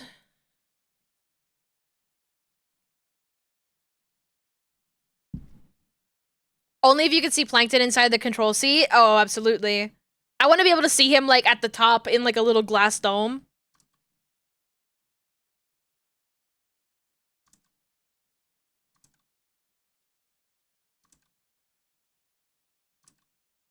I need to switch out my Cintiq pen nib. It's like dragging in a weird way.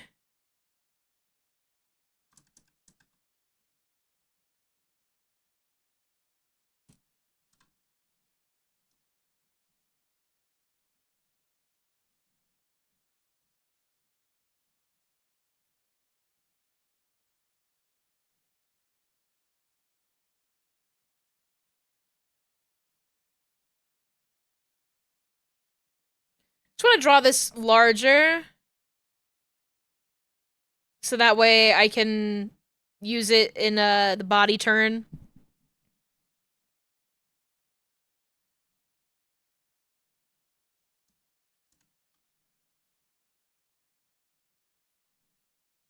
So true, Yoda.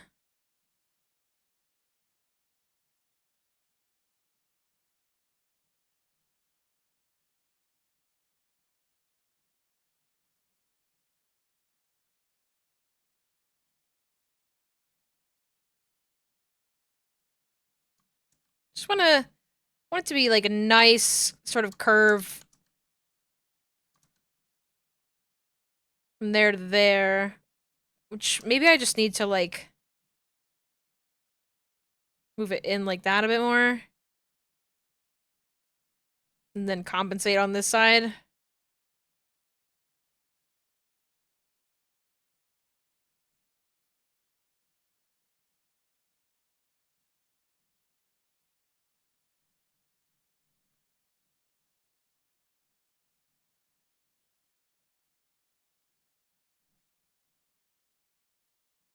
Something like that, and then I'm just gonna erase this sort of area down here.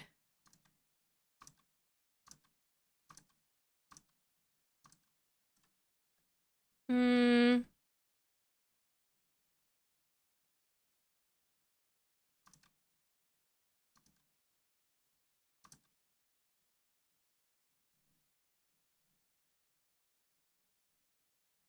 Ad time! Ad time! Enjoy your ads.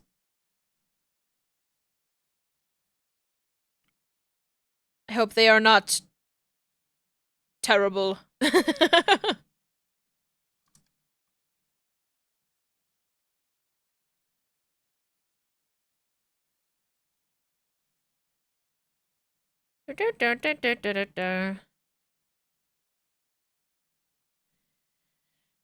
Okay, would love to just draw some facial features. Draw like the little nose.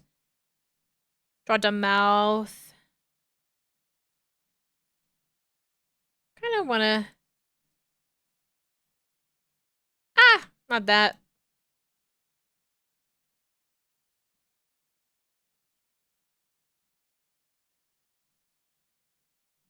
Do that.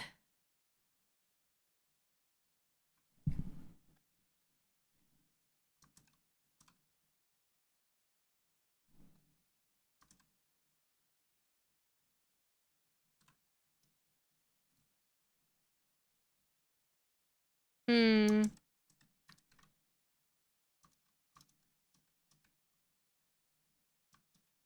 It's like this little six styled nostril, kind of a cute thing. I think it's kind of it stands out a little too much.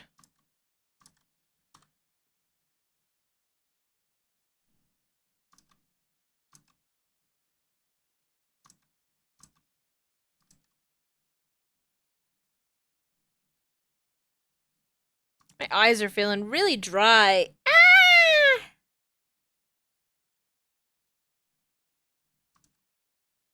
Staring at my screen too much. 6! Just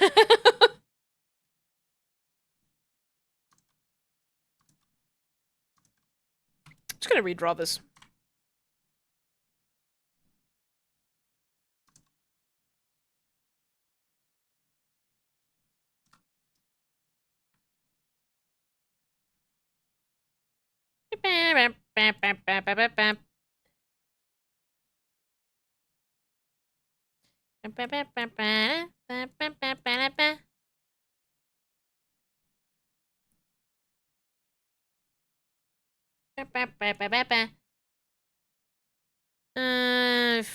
Flip that.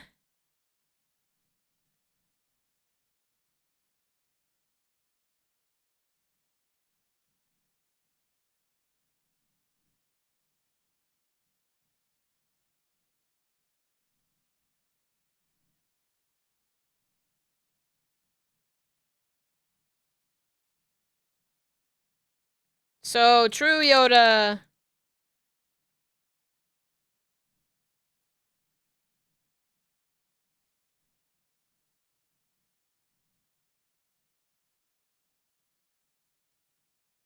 So smooth. So smooth, this song.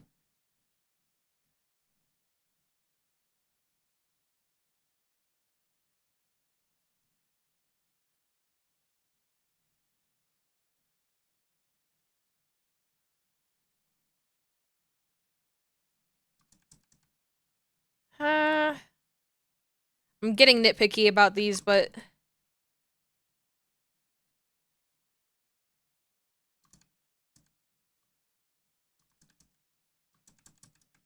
I'll leave it alone for now. I'm sure I'll change my mind about so many things that it's not worth getting futsy about now. With a design this simple, I feel like so much of it is like a vibes based thing, and if you, this is not really the best method for this kind of thing because I'm kind of working without like line weight.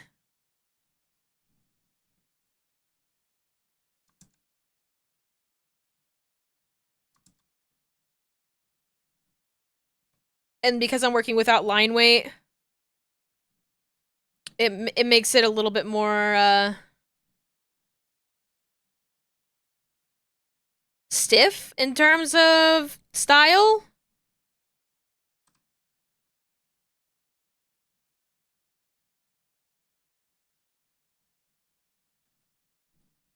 It's a little bit harder to work with and like make it look good. I'm adding the line weight later. Which is not really the it's not really the best way to go about it. Line weight hates me, yeah. I just really like good, clean lines.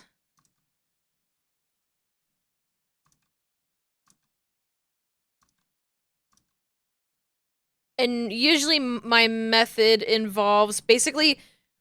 Because I like blocking out the forms. I think that's like a very important part of the process for me in particular. But definitely at the stage that it's in right now, where it's just like a bunch of like weird circles and shit, I'm like, this looks bad. This looks so much worse than my sketch. And it's like, well, because you need to like, you need to do a bunch of shit to make it look good. Like one of the tricks that I have, for my stuff here is like, okay, I'll just like really quickly doodle something that, it's gonna be like a liner of like 50, right? So if I was just to do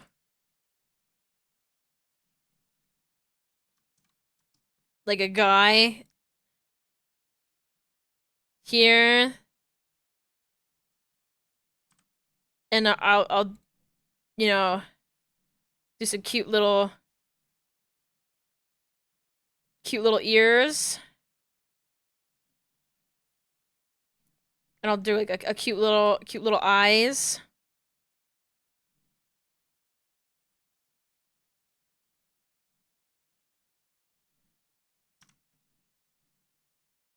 Those are scary.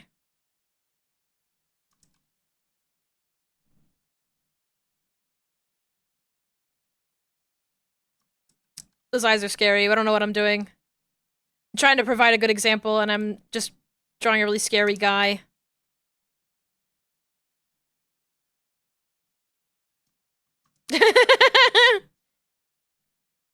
Oh!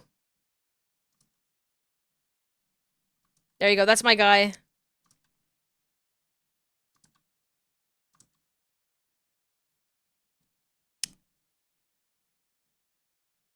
That's my cute guy. So then what I'll do, I duplicate this. I separate out the line art. I'll color the back part of the line art the right color. Remove that on these layers. And then I just basically take the color fill and, or I take the line art colors and then I just drop them down a little bit. That's what I do. Like that is a lot.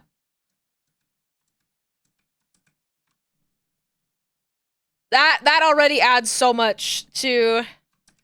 If you just separate the line art on its own like underfill layer and the solid color on its own layer, you can kind of like move shit around all you want. Yeah. And then you could like, you know, fine tune it even more. But I really like the weight of it when you drag the line art down. And my own model art is like that too.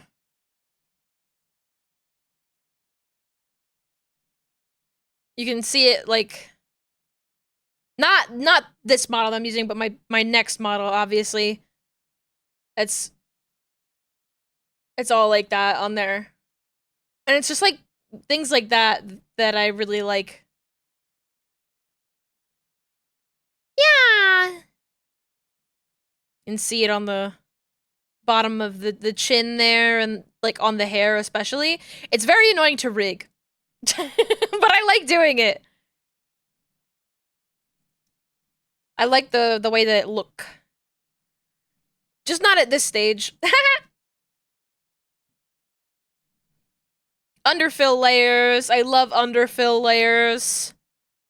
And I simply will not work without them now. I think this is a case where I should just draw big shape.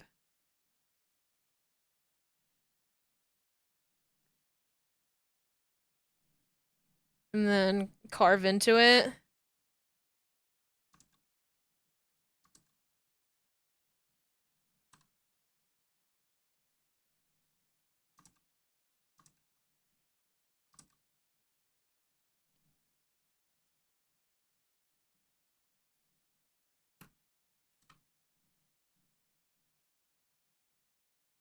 Now, I do like that rounded edge there.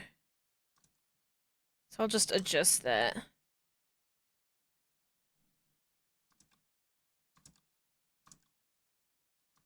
I will say, there is something about this soundtrack that makes me feel like I'm about to start watching Saturday Night Live.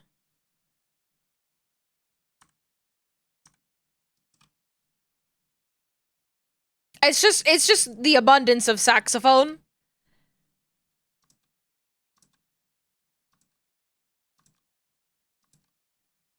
Coming at you live, it's Saturday night! It's always how you do your lines and colors. It seems insane to you that people ever do it differently. I mean, like, if you're not making, like models in a pipeline, it's obviously a lot easier to just do, like, straight up regular lines, you know? Like, just draw it forehead.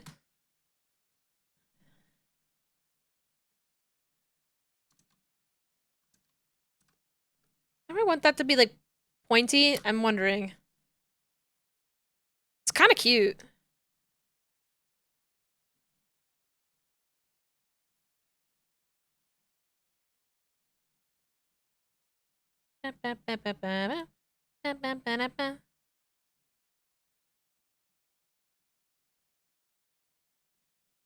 I could also add black edge to it. Get down a little bit.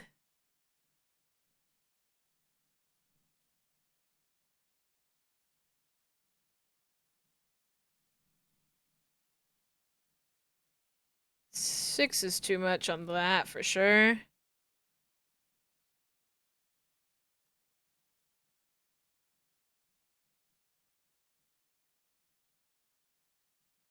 Cannot be trusted to follow a layer limit. Yes. Me.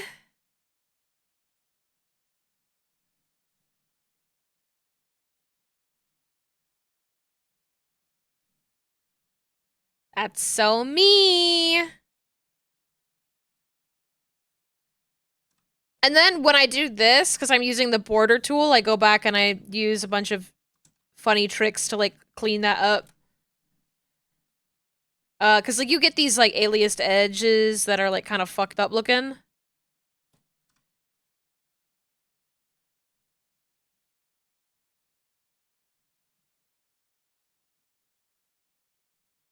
These big chunky lines.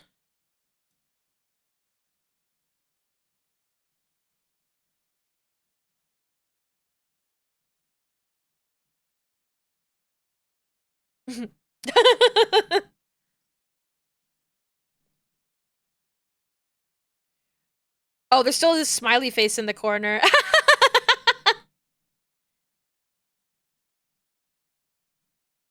That's very funny.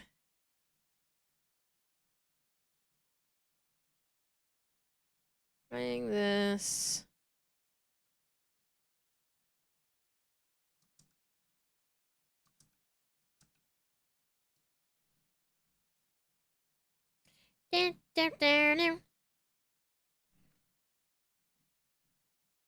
Alright, do I want to draw some spikes? I should probably draw these little cheek spikes. Kind of feel like I should.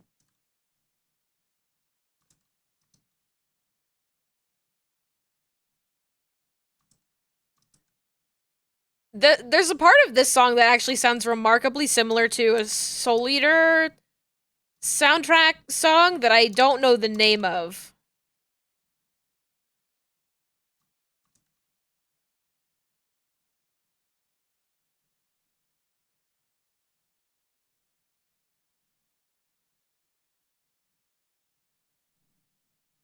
Should rewatch Soul Eater. You should! It's actually so good. I was shocked. Me and Pat and Yuzu started watching it together, and all of us were like holding our breaths, like, what if this isn't good anymore? What if we were just children? It's actually so good. Bye, shiny doggy! Enjoy your laundry. Thanks for hanging. And thank you for your nice words. Made me very happy.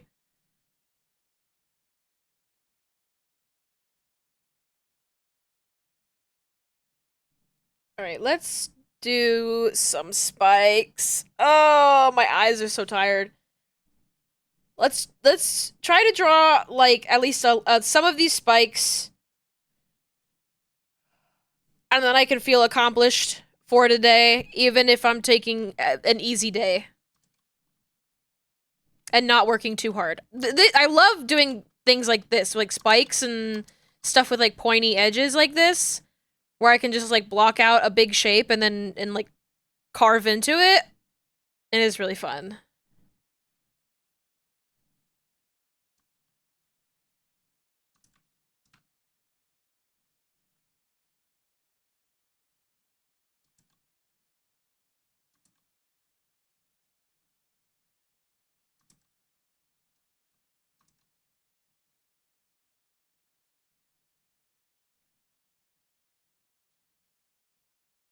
When you first saw it, there were roommates you kept getting hung up on the ending and hating it. I didn't even watch the ending. I literally Lux was like, we watched through to the point of the third Excalibur episode, and then I lost all interest and didn't want to watch anymore.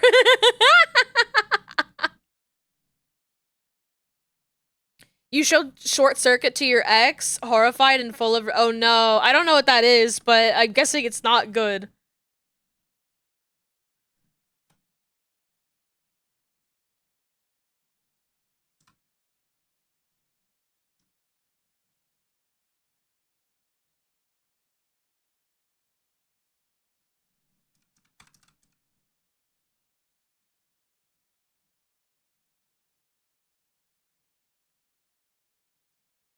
I'm gonna start making some folders. I've got like enough stuff that I'm like, oh, this needs to go in folders.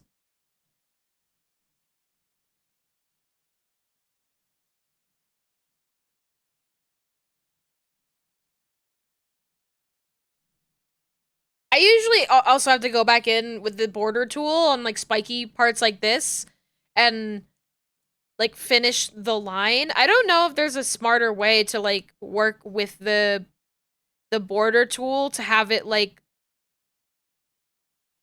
have cap with like a pointy end, like how it would on like an Illustrator, like a vector file, where you're like working with a stroke. This is why I'm like, I should really just figure out how to do this in a way that makes any sense, in an Illustrator-like program.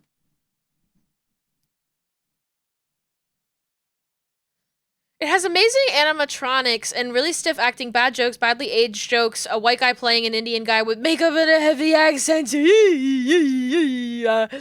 Yikes! Perfect kid viewing material. Yeah. Did somebody say vector? I have a video. It's been sitting in my watch later. That's just like a full Affinity Designer tutorial.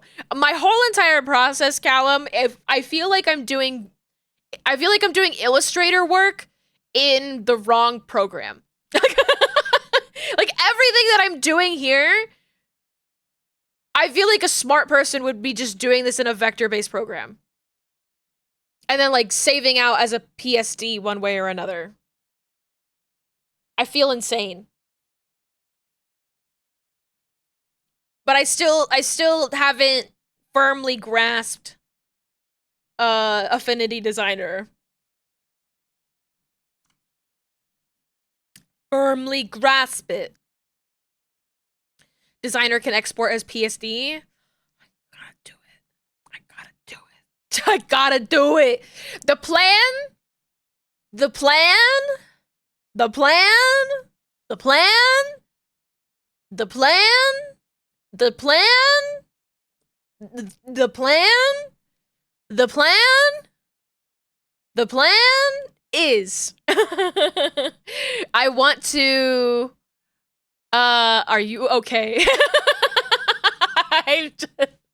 The record was skipping.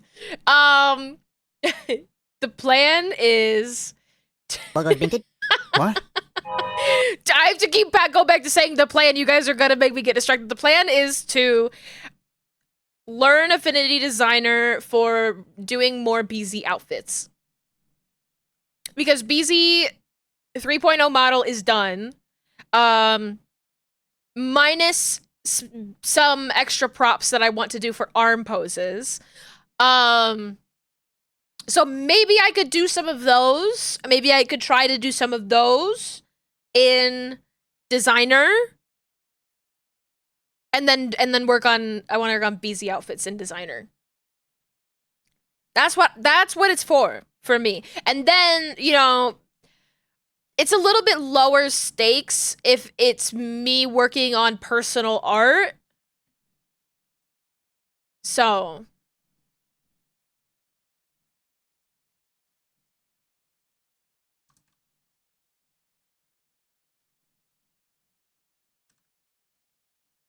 it's a little bit easier, but it also means that I'm not gonna do it for a while.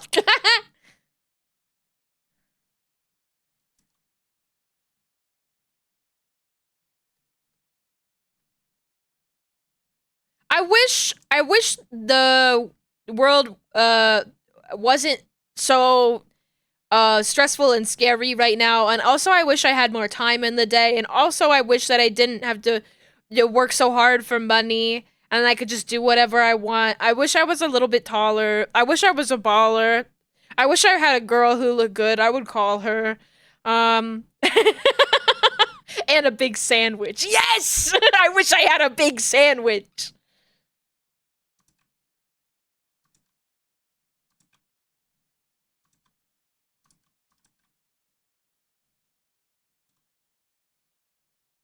Like all of that, like Scooby-Doo big. Yes, I wish it was foggy and I could cut a big donut out of the fog. It's so thick, with an olive on a toothpick. Yes, you guys get me.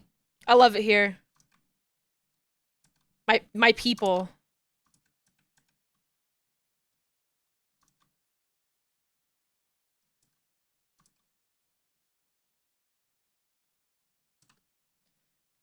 I really do just love, like, in the middle of nowhere, just being like, I wish I was a little bit taller. And then my friends will be like, you wish you were a baller?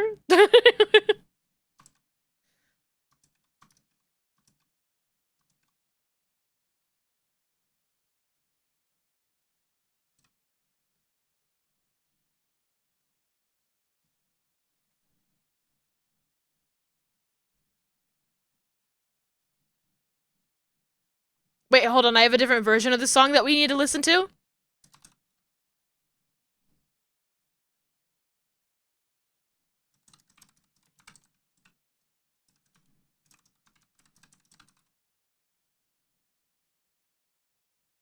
Shush, shush, shush. I want to listen to the other version.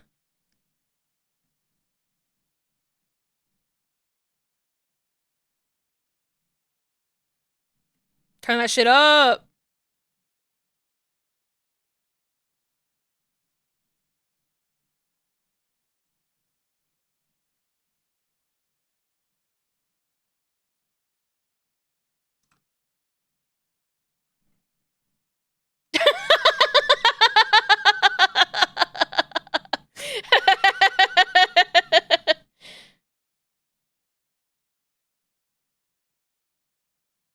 Oh, Yoda.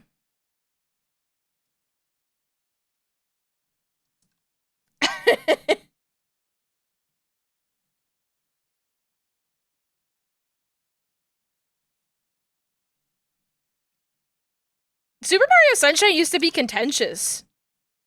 Or so I've heard. And maybe it still is. I think it's generally regarded as good now, right?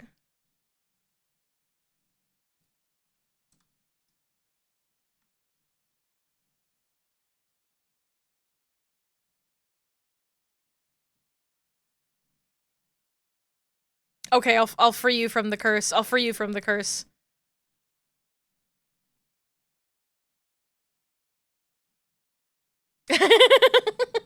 Oh, and just when we were horsing.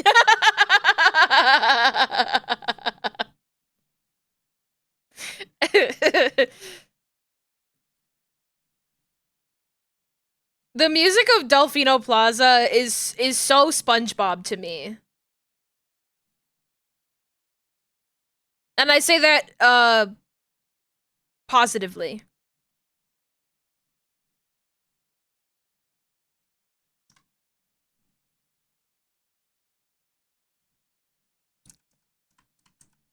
This is SpongeBob music, affectionately.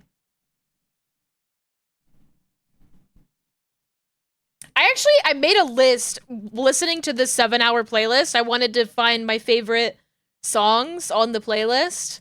I'm opening it up. What do we got on here? God, there's so many.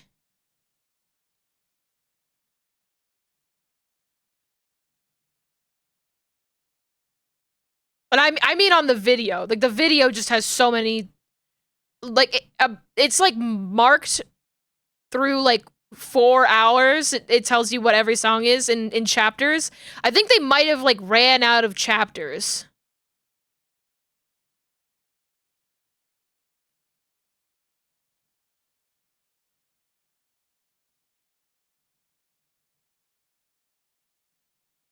There's a lot of good songs in here. It's all really good.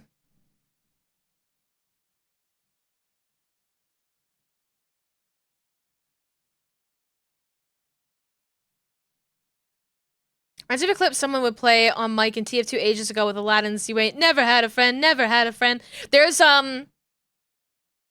what's his name? There's a guy, and all of his videos are like, what's the unemployment rate in GTA? What's the unemployment rate in Zelda Wind Waker? Where do all these rivers come from?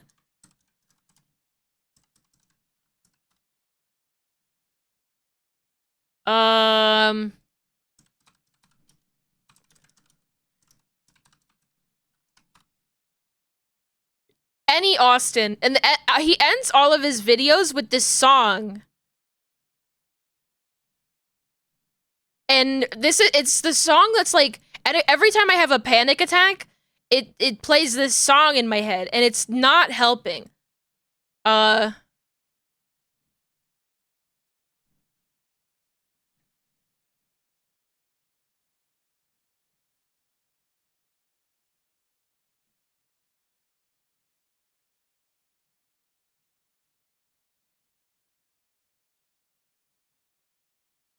Everybody Likes Me by the Excellent Man from Minneapolis. My brain just sort of skipping on like a record will just go, everybody likes me, everybody likes me, everybody likes me, when I'm like having a panic attack.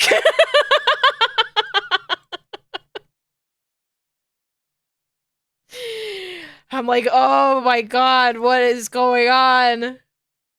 Well, that's a lot nicer than my panic attacks. It's okay, so there's like stages. There's stages. It's not the entire time. It's the denouement. Nah, denouement isn't fair. It's usually towards the end. I'm very good at whenever I'm like really stressed out and like spiraling. I don't know what it is. There's just a funny little man that lives in my brain and the funny little man in my brain tries to cheer me up by doing silly stuff like that. So it's been that, and then also Lux has like a little Shy Guy plush. So I'll be like sobbing, just like so sad. And like I don't know how to like snap out of it, but I'll pick up the little Shy Guy and I'll go wow. And it like tricks me into being normal again. And it's like I truly like so sad. I've made some of the saddest little Shy Guy noises, but it still makes me laugh. Like wow. So like try doing that next time you're going through it. Just think about Shy Guy and go wow.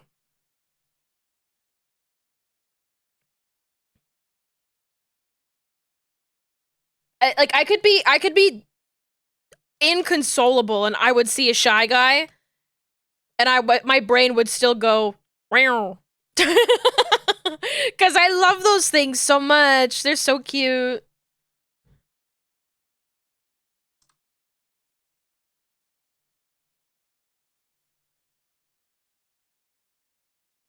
There's like sometimes it's good to have the guy in charge of the crying, the guy who holds the lever for the crying in your brain.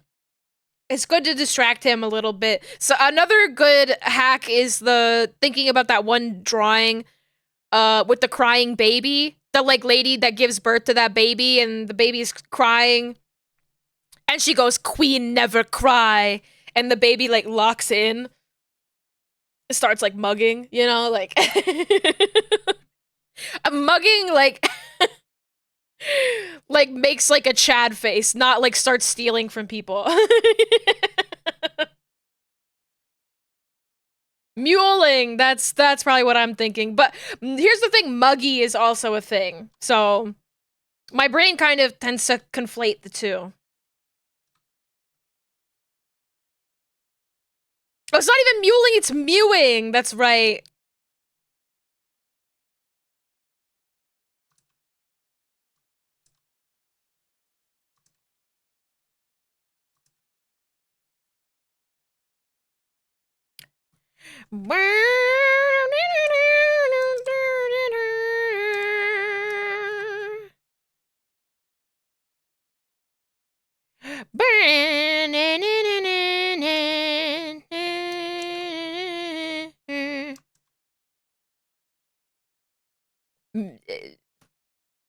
Mogging? Is it mogging?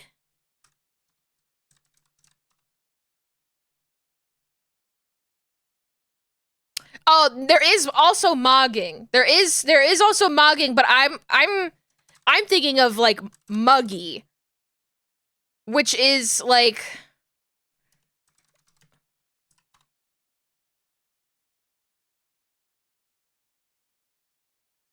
Like, or not muggy, but like mug.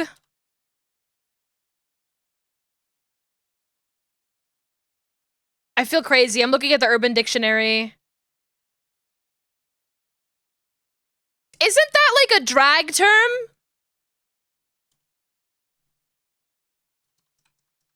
Mug, drag slang. Yeah, like, your mug is your face. A painted mug is a face with a lot of makeup. When someone is... Okay, here you go.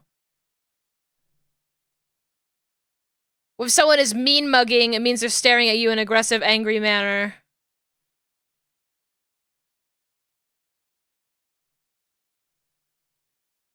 Mug is British slang too. I just know it means something fucking stupid. Oh, it's for face? Oh yeah, like your ugly mug, yeah.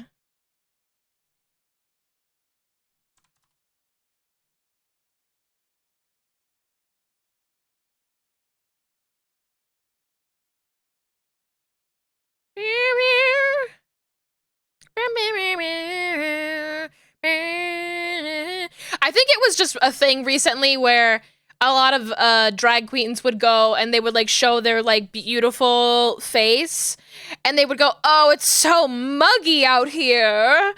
Ooh, it's just so muggy." And then they'd like make like a face, you know? They're like, I just did like the Shrek face there for a second though.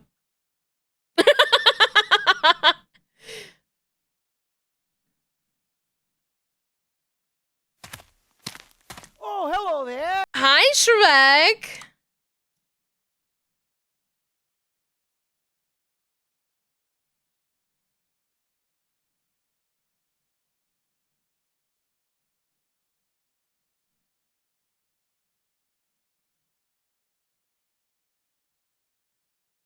They got the Splatoon sounds out for this one.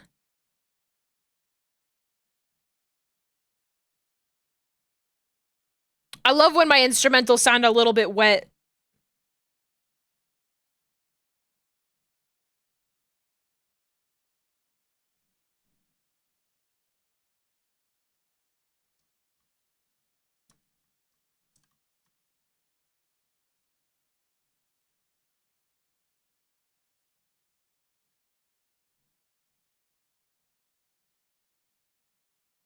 Frog rock.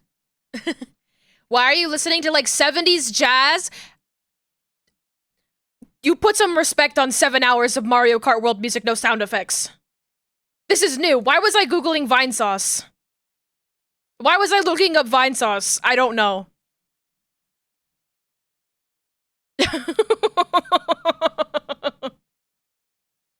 Slay! Love! Because Vine Sauce is also a Mario. This is true. I know why. It's because I was watching his VOD where he listened to a bunch of Siva Gunner, little Siva Gunner quiz.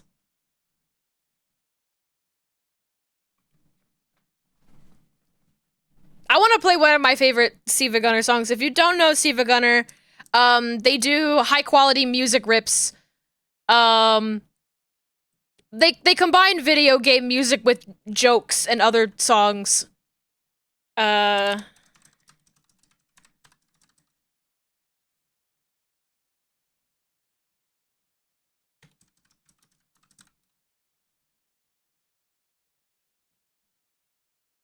This one is one of my favorite ones.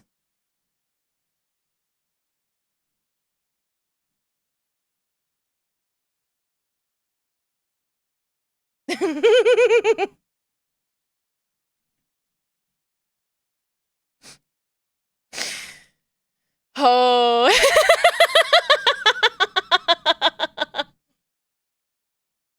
Yona! That was beautiful. So that's Voyager and Granddad, the Flintstones.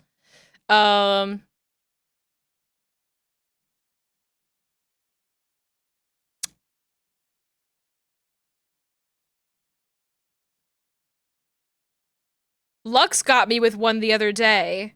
There's a new Mario Kart World one. Hold on, let's see what it is. Let's see what it is. Gusty Garden Galaxy. What's the joke?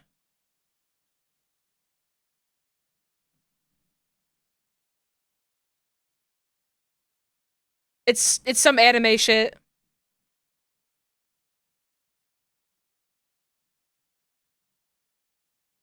I don't know this one.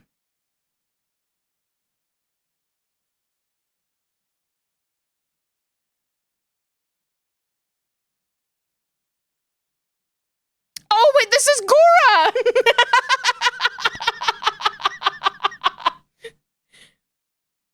This is fucking Gargora! It's fucking VTubers! Oh my god. It's VTubers. Okay, we can keep listening to it.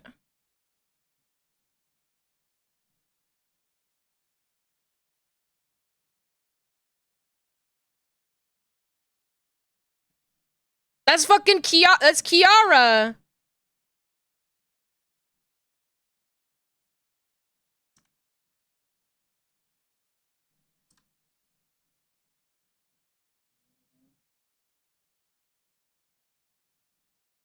Don't know what Gora's new account is gonna be like. Gora died. Sorry to tell you this, Vital, but she died. I shouldn't joke like that. I shouldn't joke like that. Gora the character. They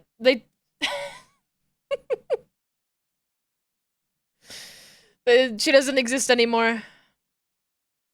She gores you. I know about Nimmy Nightmare. Nimmy Nightmare. So I was saying on stream, it's kind of crazy to me that like more VTubers don't write. Then I saw on Blue Sky that she's writing. She's like writing like vampire fiction. I'm like, oh shit, for real? That's not like lore stuff, but I'm like, hell yeah.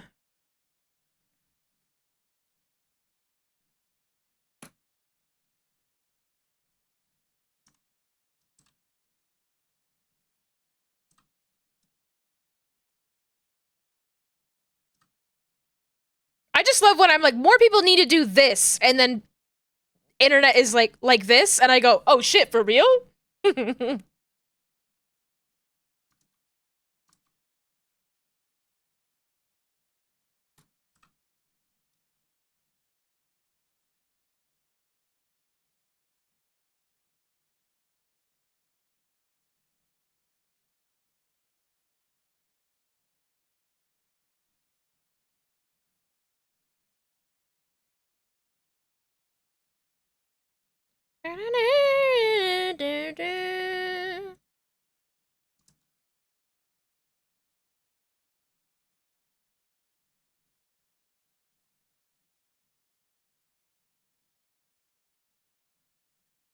But Lux got me with one the other day. Dippin'.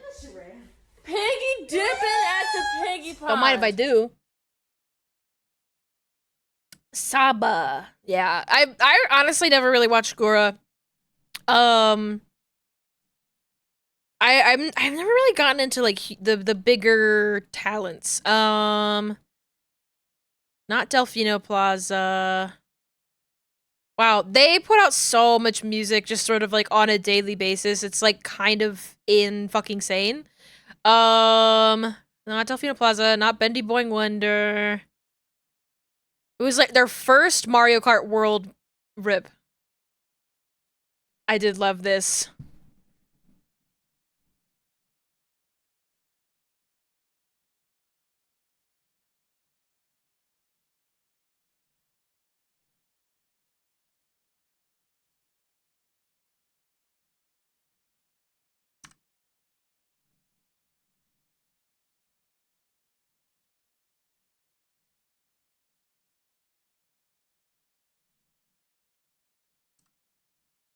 This BPM for Mamma Mia is like manic Mamma Mia.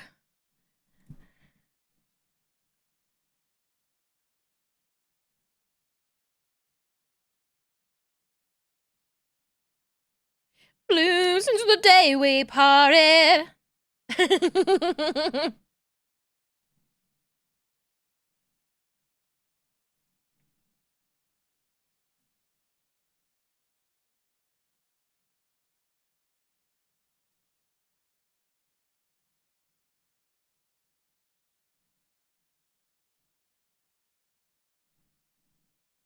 Bap, bap, bap, bap.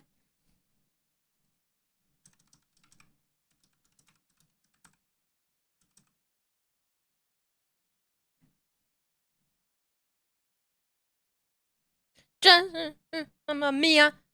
Here I go again. My, how can I resist you?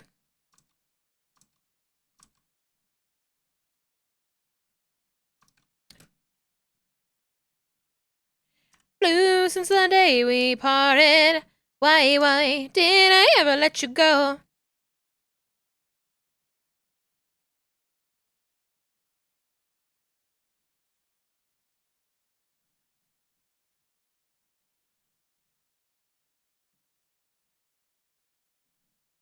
But my favorite one, and I have listened to this on stream before, and I will listen to it on stream again.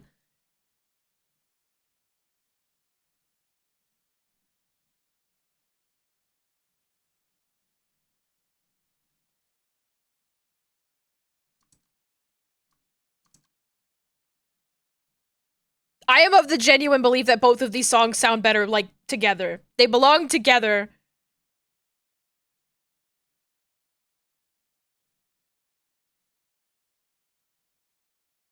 Let's go!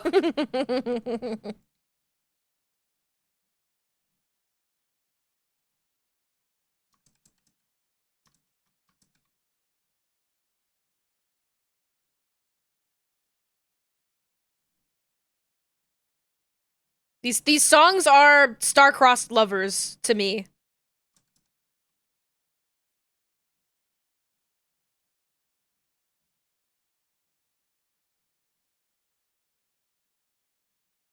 Whenever you hear that opening, you think about the Triple Q Mega mashup. Uh-oh.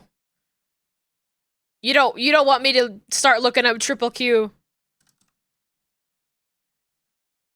There are some Triple Q earworms that take a while to get out of my brain.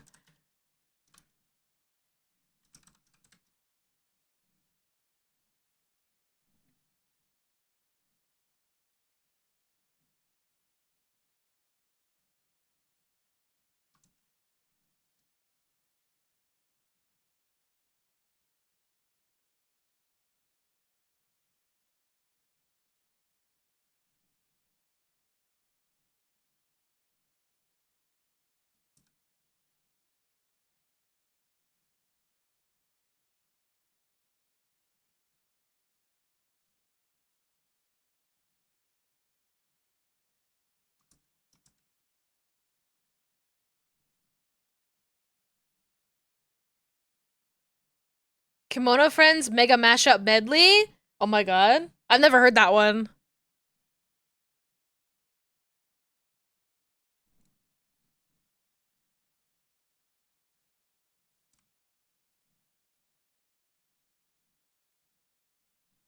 Yay!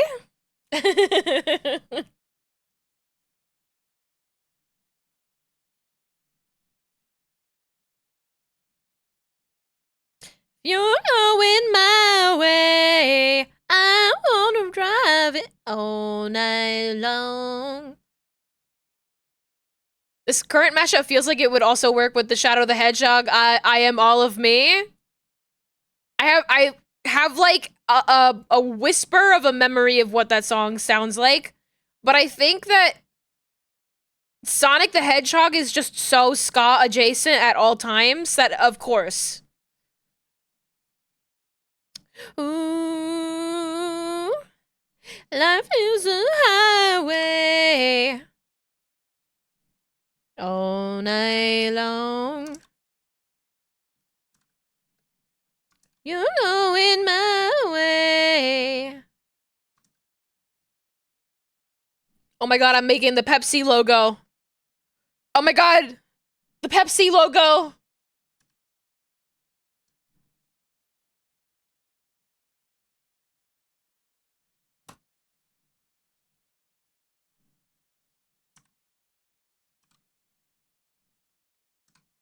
You're going my way. Quick, hide it before they come for you. Oh, gimme, yeah. Life is a highway.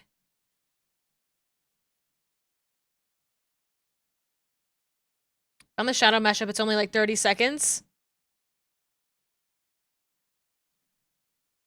Oh yeah. Gimme, gimme, gimme, gimme, gimme, gimme, yeah.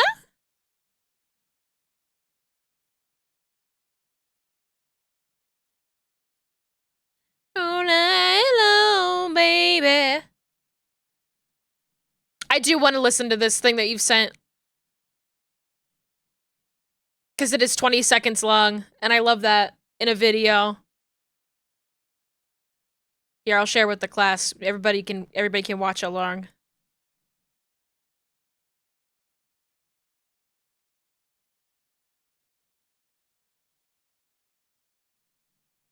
Look at him. Yay!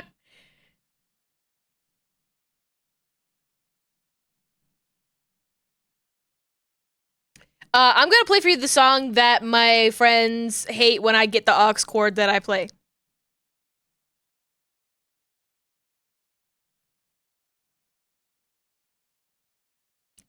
The reason I am not allowed the aux cord.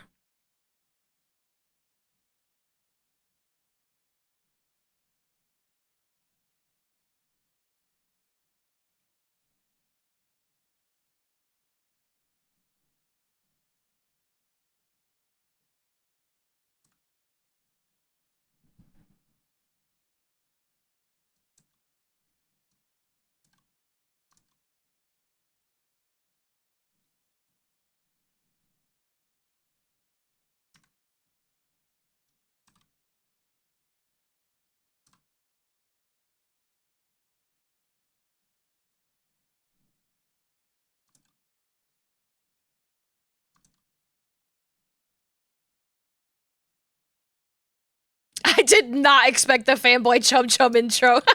Nobody ever does.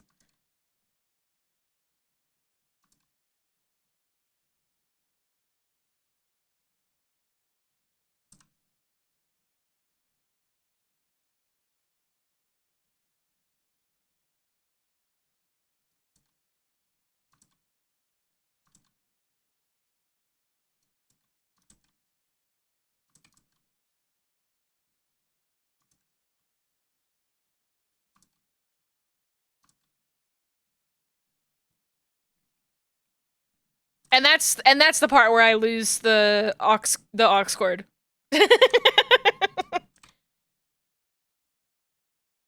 It is right there.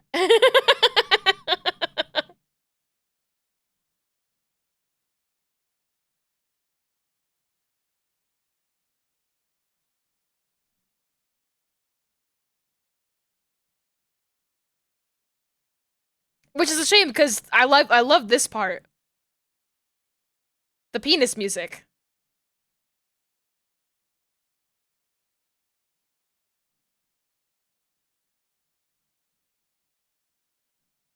Yay! Oh my gosh, the Hammond spin.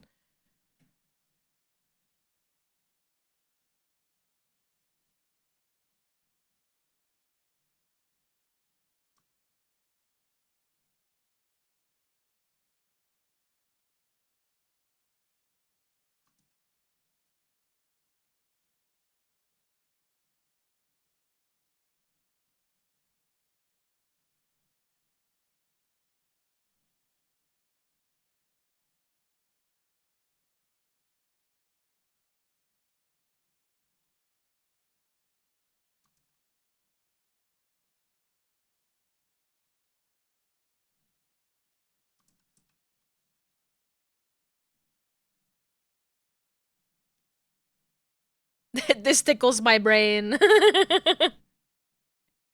Yes, I love that so much. Oh, there's another really good one in the suggestions here. We will be listening.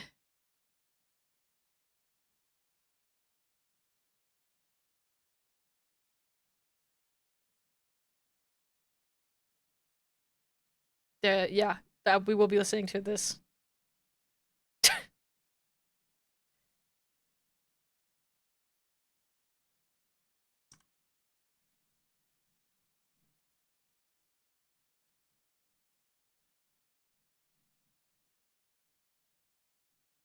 I have to click away from this because there's a video to this and it's a lot of flashing lights on the screen. It's a little distracting when you're working.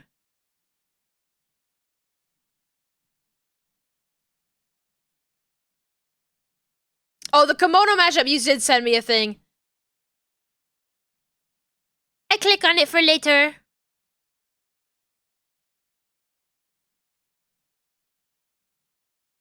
And you're lucky I liked your 20-second video. I make no promises to anybody that I will listen to their music because I hate listening to other people's music.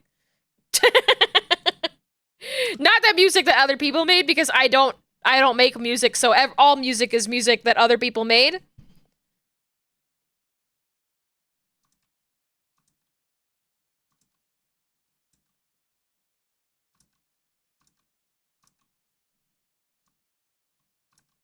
Listen, I don't have a lot of control in my life, and the one thing that I do have control over is the music that I listen to. I gotta take it where I can get it.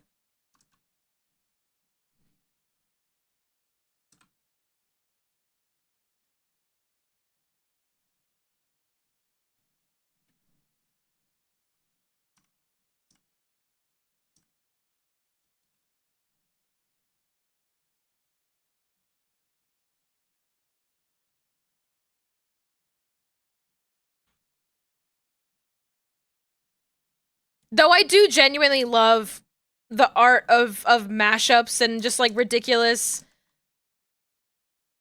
mashups like this one and Siva Gunner, all of that so much.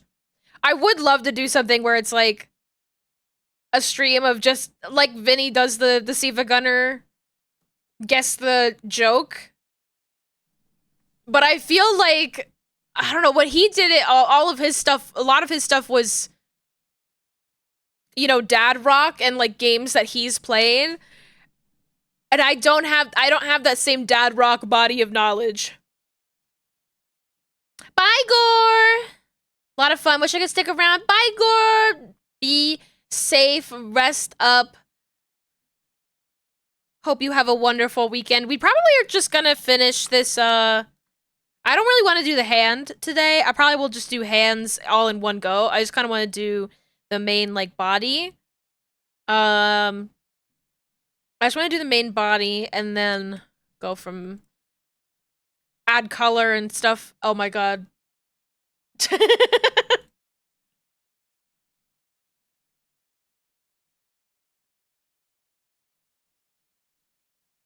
Yes!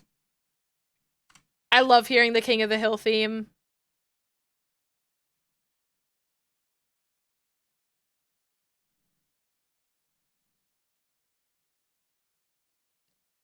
I play Pokemon Go!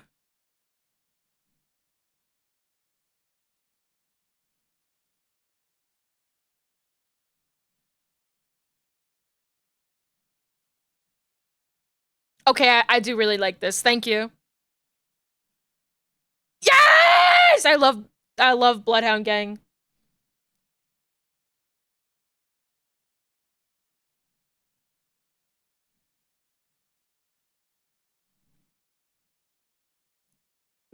Those dance emotes for a second, they're vital.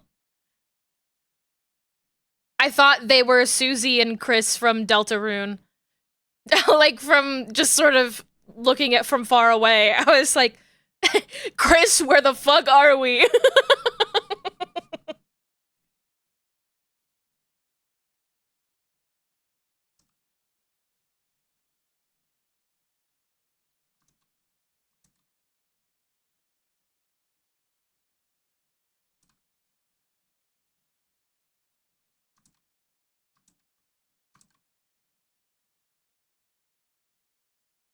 Ah! Loud.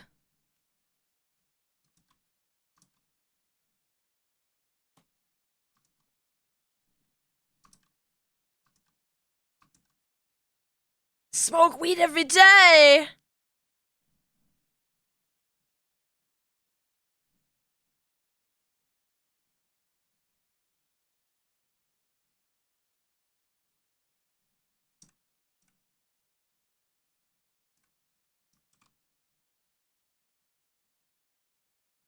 I'm having fun. I'm enriched.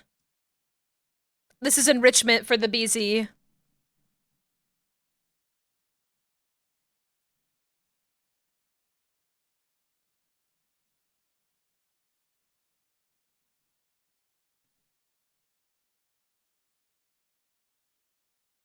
Pitbull!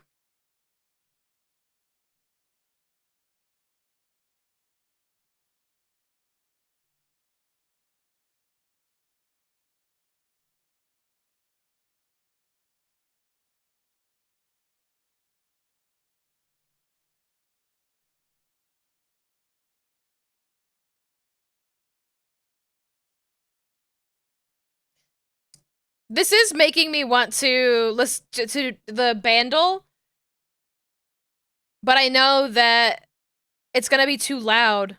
I need to get like a volume thing that like actually works in Firefox. Hee that was fun. I liked it. Let's see. I think I have a little playlist that has a bunch of mashups in it. Some of my favorites. Not you. No, well, that is a good one. That's just the first one on the list.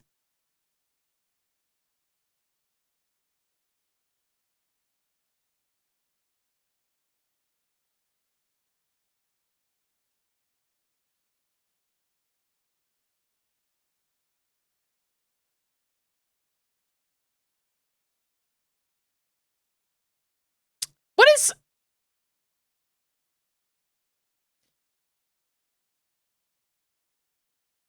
Oh, I know what that is. Gonna jump out, make food. This is fun though.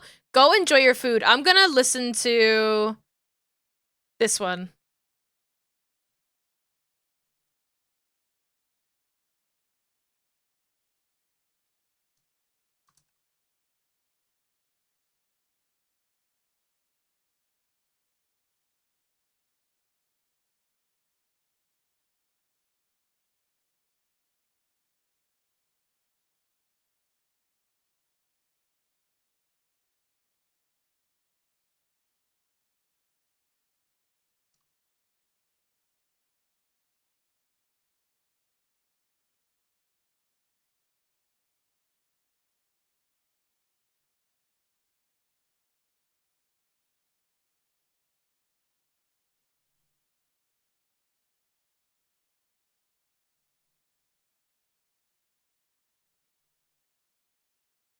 Oh, whoopsie.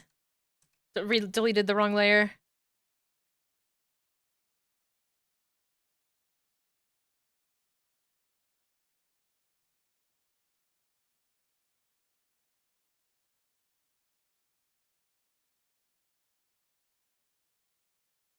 Okay, what is this one? Can you send me this one? This is Shots and Rasputin. I'll put it in the chat real quick.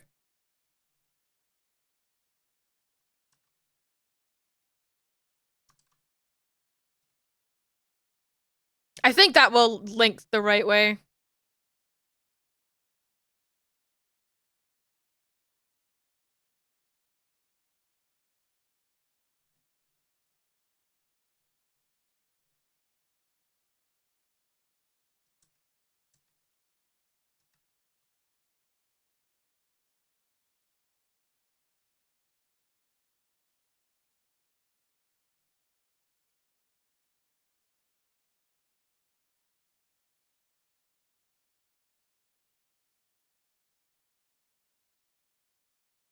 Chicken wraps, yummy!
All right. Well, that's the work that I wanted to do today was just block out basic shapes here. I think I might. Every time I hear this, I think it's Fanboy and Chum Chum again.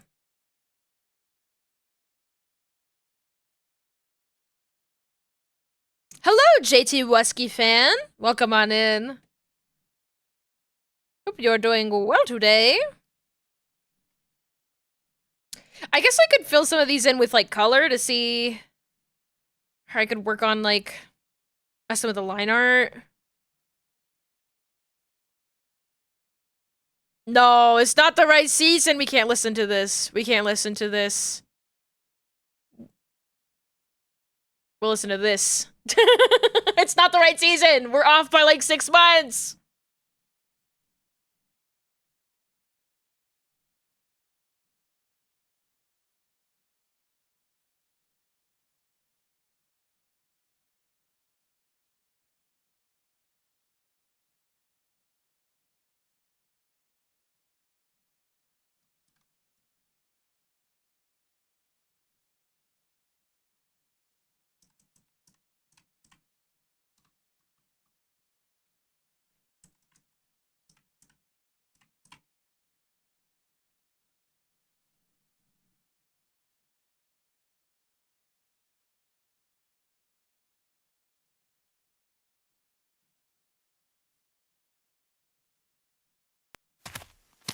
Oh, hello there. Shrek! What a surprise to see you, Shrek. Your favorite cryptid? The Jersey Devil. That's me. I do love Bigfoot, though. That's my friend Pat. My friend Pat is a Bigfoot.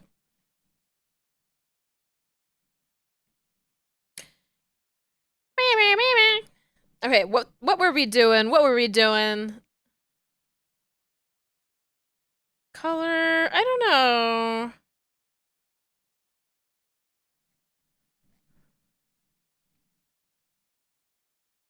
Oh, I can put these spikes in here. Kind of want to just compare it to the sketch really quickly. Hello there. Welcome on in. Thank you for the follow.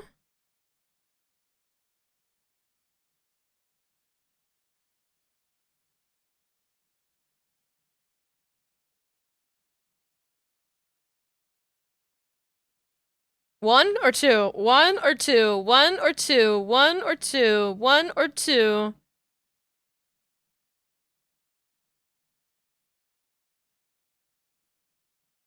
His skull got a little bit thicker, but it matches the length of the neck now. You know the Mothman? Yeah, that's my friend Lux. Which one is the real one? Which one do I shoot?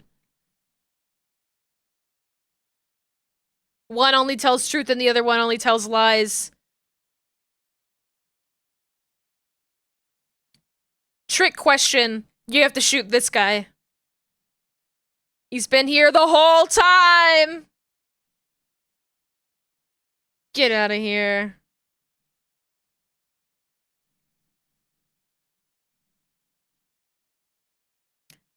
I think the eyes are definitely what needs the most work.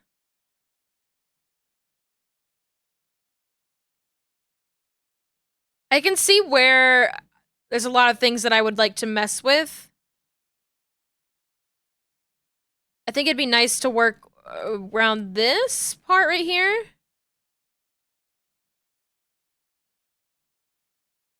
Oh, baby, a triple. Do I know Homestar Runner? It's been so long. Yes, but it's been so long.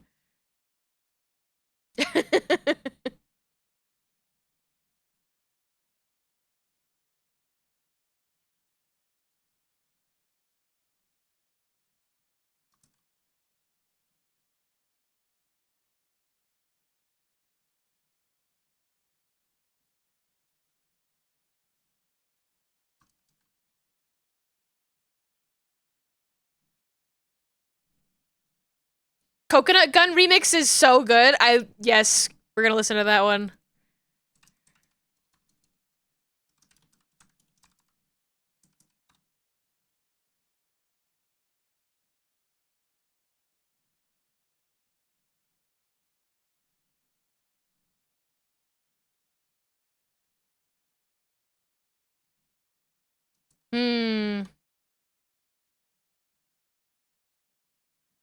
I gotta mess with that a little bit there.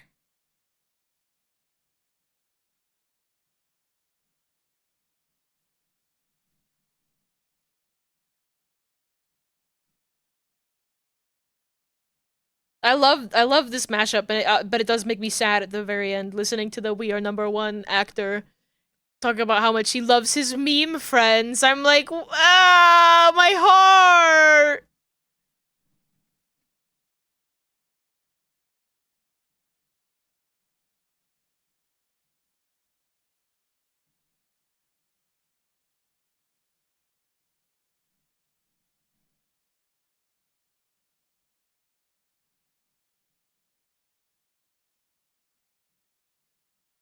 Coconut gun. Coconut gun.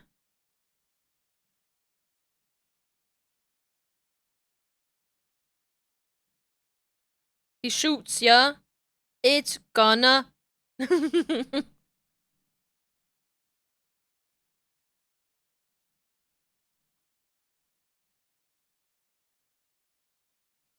Coconut gun.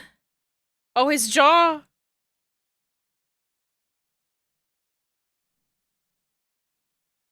Is it better if I...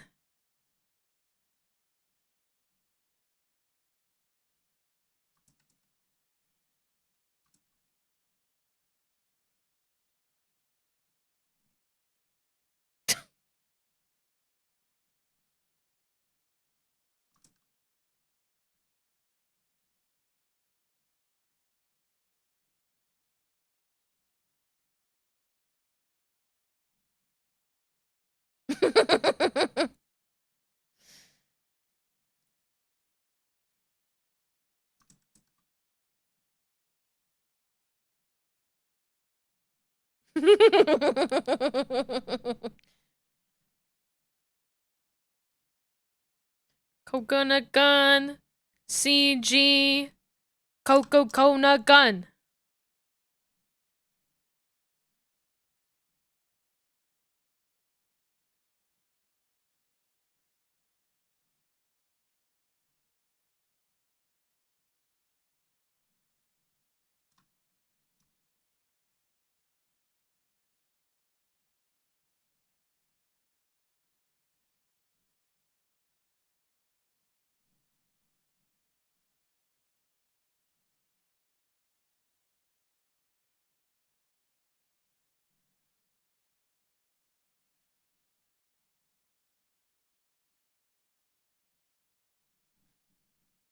All right. We can go back to the normal music now. We can go back to the normal music now. We can be normal now. I've gotten it out of my system.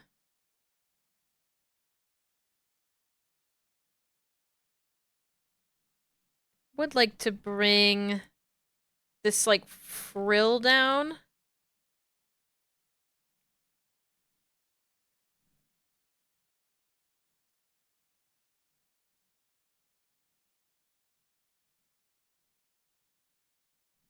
I think he's cute. I think the eyes will be what needs the most work, but that's pretty much true of anything like this. The eyes are what always needs the most attention.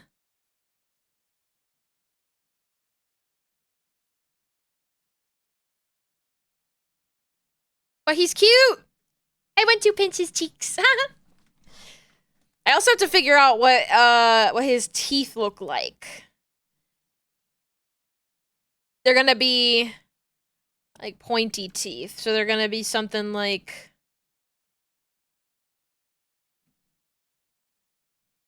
if I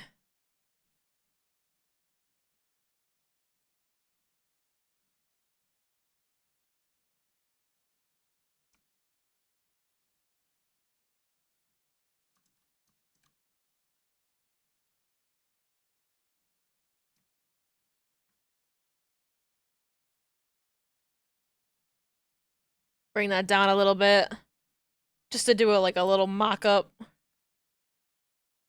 Oh, I'm still drawing with white.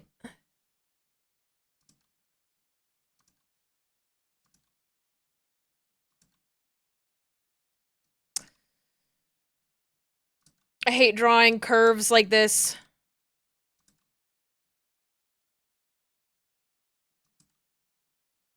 Oh, I forgot about that part up there.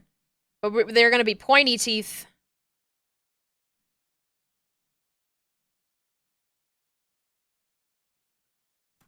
Funny little pointy teeth. That does not look good yet. But I'll probably sketch it out and then figure out what the teeth in there look like. Never seen a dragon with buck teeth? That's fun to imagine. That's true. That would be cute. That would be cute. It is an endearing character design trait. Alright, let's see who's online that we can go and raid.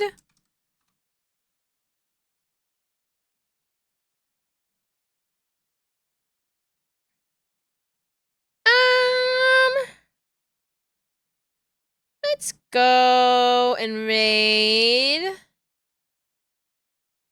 So many people online today.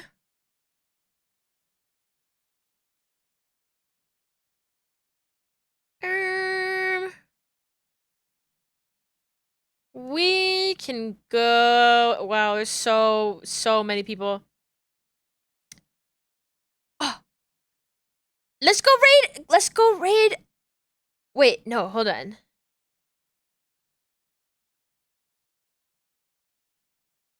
Is Gore's not streaming right now, right? I was gonna say we should go raid Gore, but I think Gore is playing with Elaine right now. Okay, yeah, no. Only one other person is streaming together. I was like, wait, is Gore streaming? We'll go raid Elaine. Thank you for hanging. Our raid message is always Apple Parade. Please be sure to take care of yourself. It's stressful. You know, take every day just a little bit at a time if you need to. Make sure that you're resting and you're not working too hard. Stay hydrated, eat lots of good food. Kiss the homies good night. I will be back on Saturday. Maybe hopefully playing the rest of Star Trek Resurgence, but maybe just working. We will see. We will see when we get there. We'll get there when we get there. But there might be a special stream next week, so keep an eye out. Keep an eye out for that. I'll tell you more about it on Saturday. But yeah. Take care. Thanks for hanging out with me. I'll miss you. Goodbye. Goodbye. Oh, wait, I almost forgot. You better stay sexy out there. You better stay sexy. Goodbye.